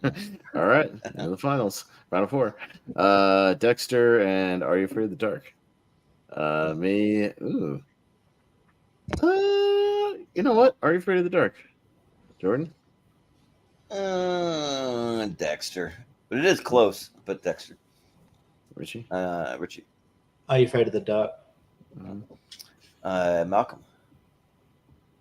Are You Afraid of the Dark? Steven? I think if I'm going by which show would I rather see, probably Dexter. Okay. Chris. Are You Afraid of the Dark? Interesting. All right. And the final four. Speaking of Are You Afraid of the Dark, I started watching the new Creep show. I would recommend that to people. I've seen most of that just because I don't watch a lot of TV, but watching like a horror anthology is my alley. So I've seen most of it. It's fun. Yeah, it's fun. Yeah. It's got old Tales from the Crypt vibes. It's fun. Yeah. Jordan, Lost, and Justified. Oh, Lost. Yeah. Richie. Richie. Justified. Malcolm. Lost. Steven. Steven. I'll go with Lost, but I wouldn't mind either of these shows making it in. Sure. Yeah. Chris. Justified. I'm also going to go Justified. It's a tie to me. Get out of here, Lost. Justified. All right. Get out of here. All right. On the left, House and 24. Richie.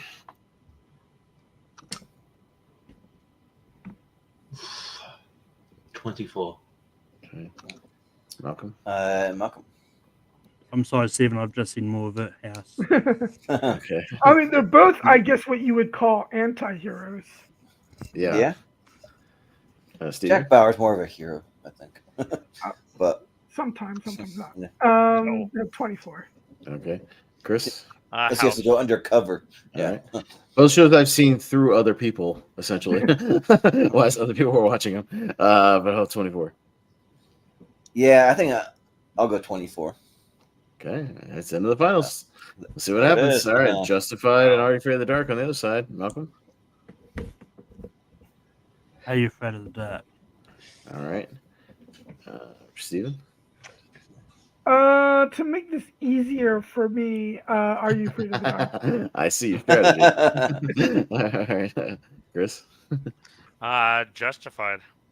Okay. I don't mind either one. I'll say Are You Afraid of the Dark. Jordan? I'll go Justified. All right. And Richie?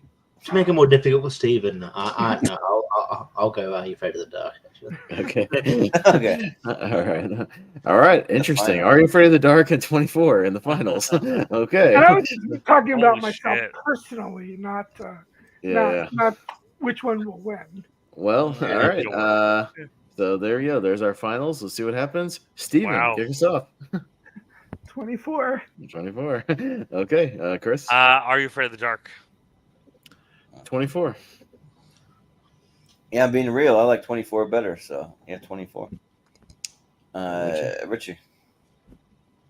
Are You Afraid of the Dark? Yeah. And Malcolm. Just because I've seen more of it, 24.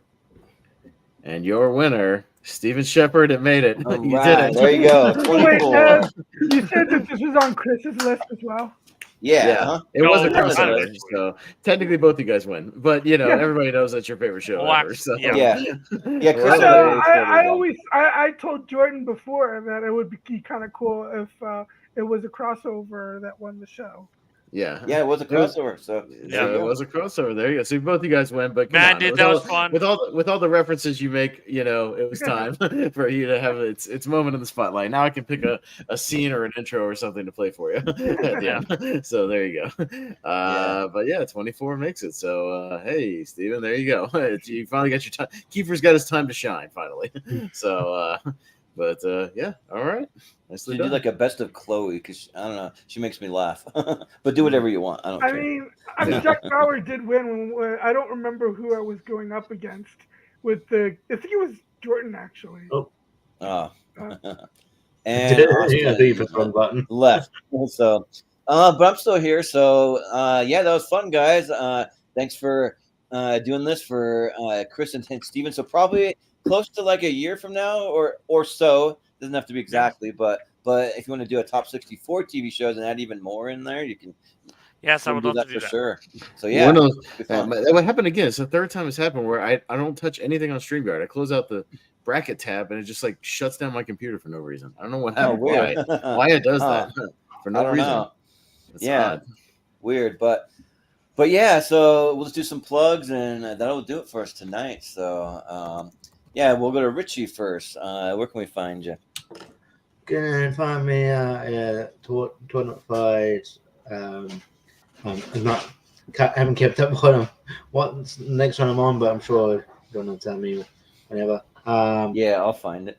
Yeah, and yeah, Lonely Marks channel. Yeah, just doing our all-time draft and also recapping Clash at the Castle and probably talking about the White Six in there as well. Probably have to talk about that. Yeah, and then there's I'm all the trivia spaces too. I'm sure JPO will probably write something on his channel, so I'll probably pop up there. And yeah, Wheel of Movies. Probably spin that soon. We'll spin that after the Friday show. What do you say? Yeah. John? Friday, yeah. Well, or unless you want to do it right now, that's up to you because Richie's here. So Either way, yeah. Either way, I mean, Friday, so. we could. Yeah, I don't mind. But yeah, and we'll just not that we're going to do it this week. We'll do it next week. But I mean, if you want to do, I don't know if Richie's on the mystery tournament episode or not. No, he's not on the mystery one, but we will be back Tuesday for the Will Smith versus Eddie Murphy, and also for the Certified Fresh Trivia exhibition match on Monday. Well, if you want to pull that up for you while Richie's here, we'll spin it, and then we'll figure out what we're doing. Yeah. Sure. Yeah, why not? Sounds good. But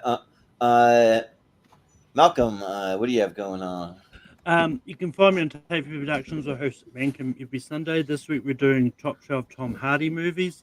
And just for clarification, we're talking about Tom Hardy, the actor, not movies based on books by Thomas Hardy. Okay.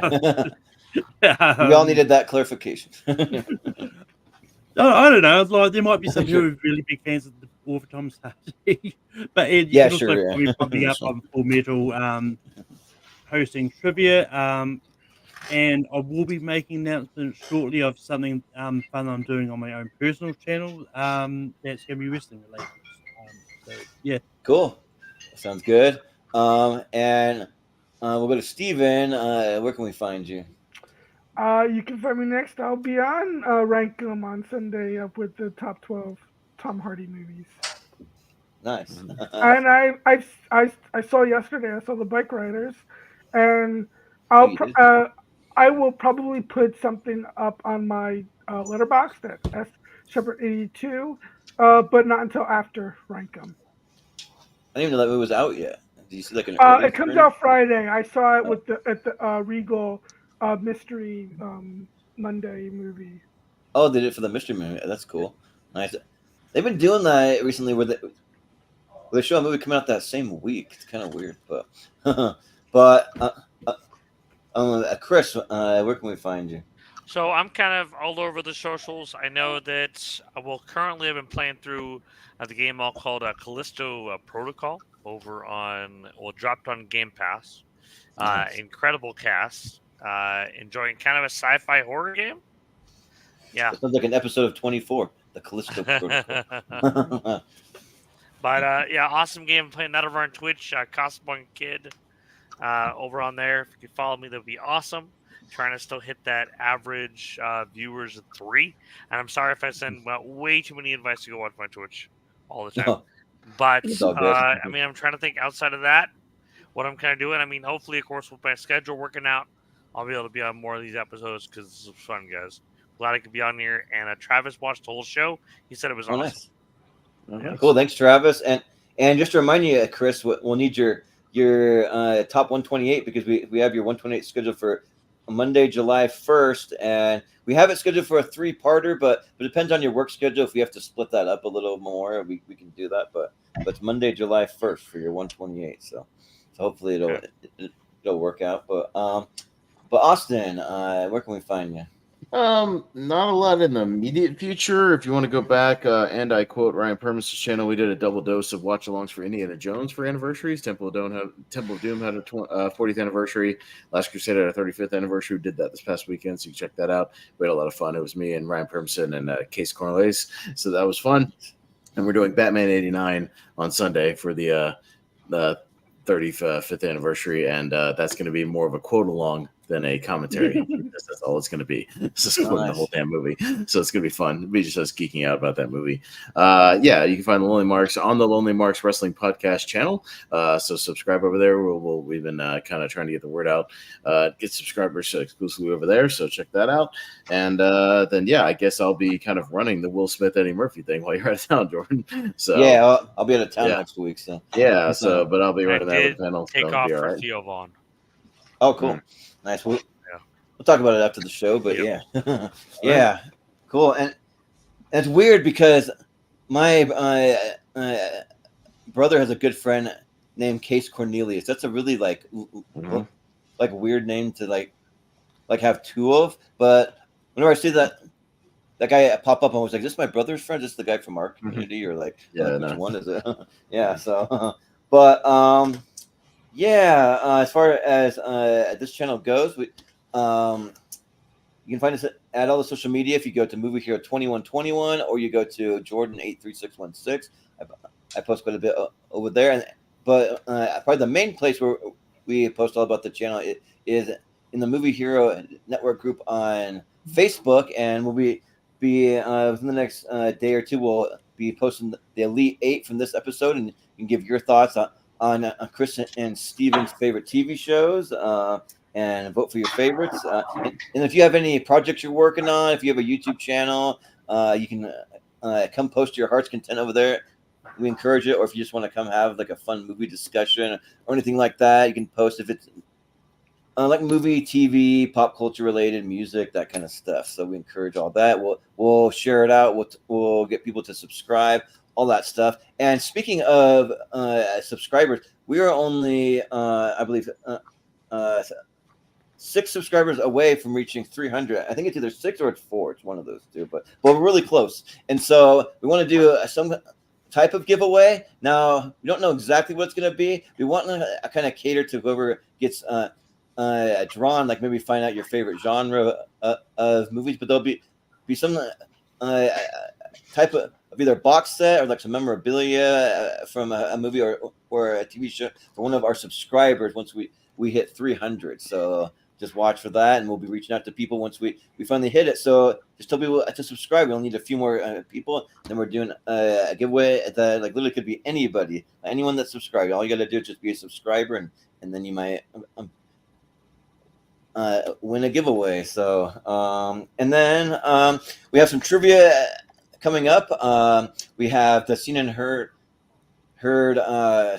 certified fresh exhibition matches coming up this Monday at 9 p.m. Eastern time. So we'll be doing all clips from movies that are rated 90% or above on Rotten Tomatoes. So we'll be doing that, and then after that, we're getting back into some tournament stuff. So we'll be reaching out to the next group of people for our kind of slow burn tournament we've been doing on the channel. I'm still working our way through that, and then we'll have another exhibition match this upcoming month, which I have some ideas for, but I'm not quite ready to announce it yet. So we'll make some announcements on our social media, maybe in the next couple of episodes. We'll let you know what it's going to be. And then we've also been doing the Seen and Heard music trivia over on the Patreon. So if you go to patreon.com/moviehero, you can watch the first episode of the music trivia. And then we're doing it once a month on the channel. So if you want to just listen to some awesome music from some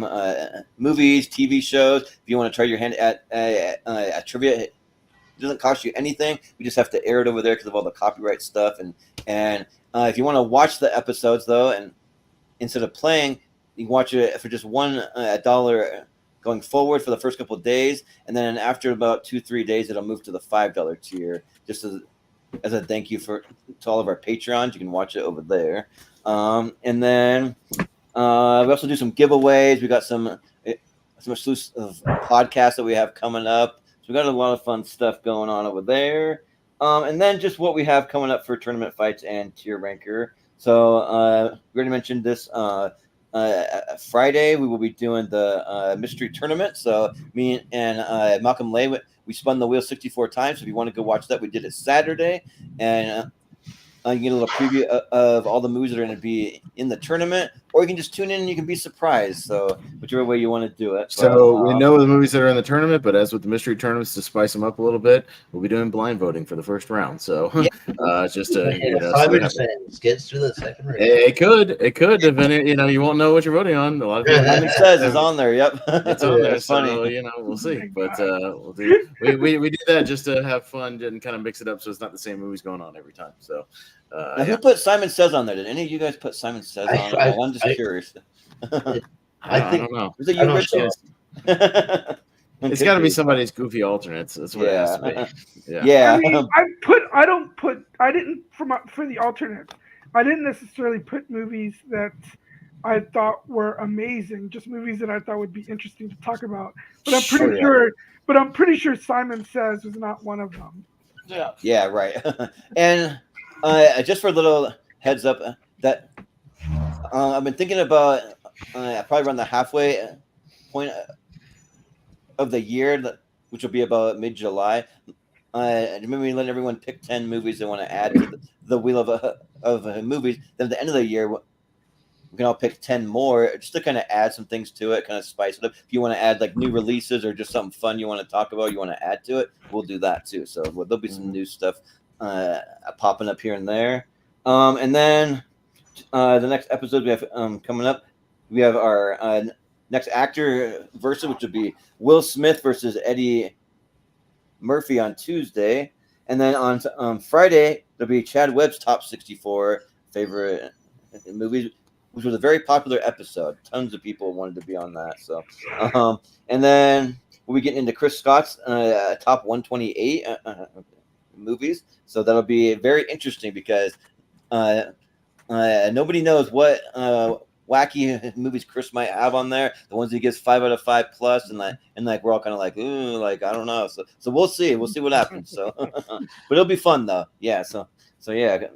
And then we have the Battle of the Bonds. So it'll be a James Bond match with all the non James Bond movies from all these actors. So we have Sean Connery, George Lazenby, Roger Moore, Timothy Dalton, Pierce Brosnan, and Daniel Craig. So for all their non-James Bond movies.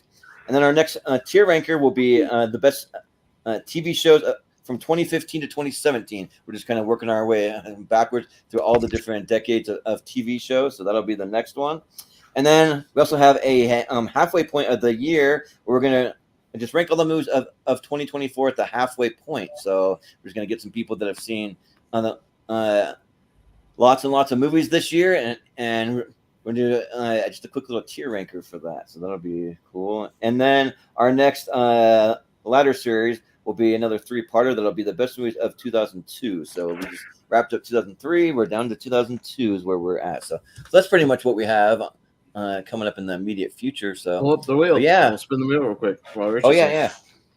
So we can that. Yeah. So the host can decide if we want to do stuff or pull a mulligan, because we pulled a mulligan for Simon Says, because or for availability and anything else. Yeah, right. We ended up having a fun episode about Galaxy Quest instead. That was a better episode. So yeah, right. Yeah. Let me just I switch it from the mystery wheel over to the wheel of movies. Let's see if it'll make Sometimes it makes me log out and log back in. I don't know why, but Stephen, when you saw the bike riders, did you get the trailer for Nosferatu? I did not go in until after all the trailers were done. Yeah. Oh, dang. Yeah, I do that a lot sometimes. But yeah, I might see the bike riders on Thursday. My dad wants to see it. He's a motorcycle guy, so yeah, nice. We'll see that. Anyways, ready for the spin? Yeah. So I can see the big blob of like almost 1,800 movies on there. Just a big like blur of color there. But yeah, so we'll give it a spin. Hopefully, there's no whammies or anything like that. Yeah. Just something we can talk about. That's all I need. And just substance and availability. 48. Godfather 3? Godfather Part 3. Yeah. That would it would make it for an interesting discussion, because we could talk about the ups and downs of it. So, there's things to talk about there for sure. So, I don't know who has it on their 128 or their alternates. But, I think I might have put it on as an alternate. Okay, so if you want to come on with her, Malcolm, we do it before Lonely Marks, about 8:30 or so. So yeah, an hour and a half before Lonely Marks. You want to come on? That's fine. I've actually never seen it, so maybe I should watch it. Richie, what do you think? Have you seen it? Or no, it's been a long time, but I'll watch it again. Yeah, I'm fine. That's what I mean. Yeah, I mean, there's things to discuss there. There's definitely discussion there, and it's an interesting movie. Yeah, because there's pros and cons, and we can talk about what works and what doesn't work, and yeah, I mean, it would make for it. And I have the coda, like the new cut of it, that kind of switches the order of some of the things around, things like that. So okay, cool. Well, hey, if you're down, I'm down. It'd be an interesting discussion regardless. So that's fine. Yeah, Godfather 3, the one that doesn't get talked about quite as much. So. Yeah, no, I'm fine because there's things to talk about there. So we can do Godfather 3. Yeah, so I'll remove that. So I'm down. So yeah, right. well, that'll be cool. then not this coming week, but it'll be next week. We've been doing it before Lonely Marks just because it works, for scheduling wise, and we don't have to schedule for a different day, and let everybody have at least one night off. So yeah, we'll do it for Lonely Marks then. And Malcolm, if you want to hop on with us and rewatch and watch and talk about Godfather 3, I'm down. So let's do it. All right, cool. That sounds good. That sounds good. All right, cool. Well, then with that, that'll do it for us tonight. So was a fun time, and we'll be back here again on Friday. So for Richie Goodacre, for Malcolm Lay, for Stephen Shepard, for Chris Scott, the Casablanca Kid, for Austin Pez Howell, I've been Jordan, the Movie Hero Anderson, and we will see you next time. See.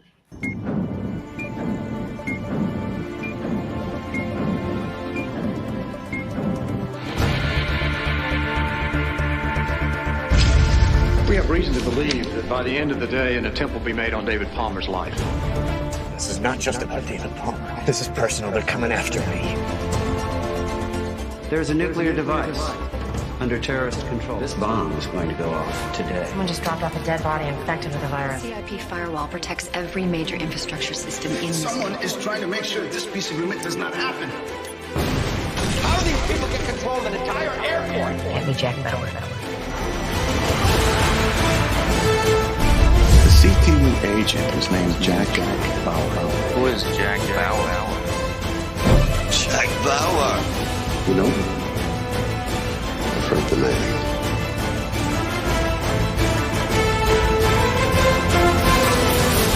Hundreds of thousands of people have died. Every war has casualties. No one is innocent. You really believe that? As strongly as you believe in what you believe. You get back down there and you go on serving your country. You have lost everyone and everything you ever had by doing what you think is necessary. When I am brought into a situation, there is a reason. Complete the objectives of my mission at all costs. You can look the other way once. Pretty soon, that's all you're doing is compromising. Don't keep score by counting how many lives we've saved, but by how many we've lost. I'm Jack Bauer. This is the longest day of my life. This isn't how you thought it would end, is it, Jack? This isn't over yet.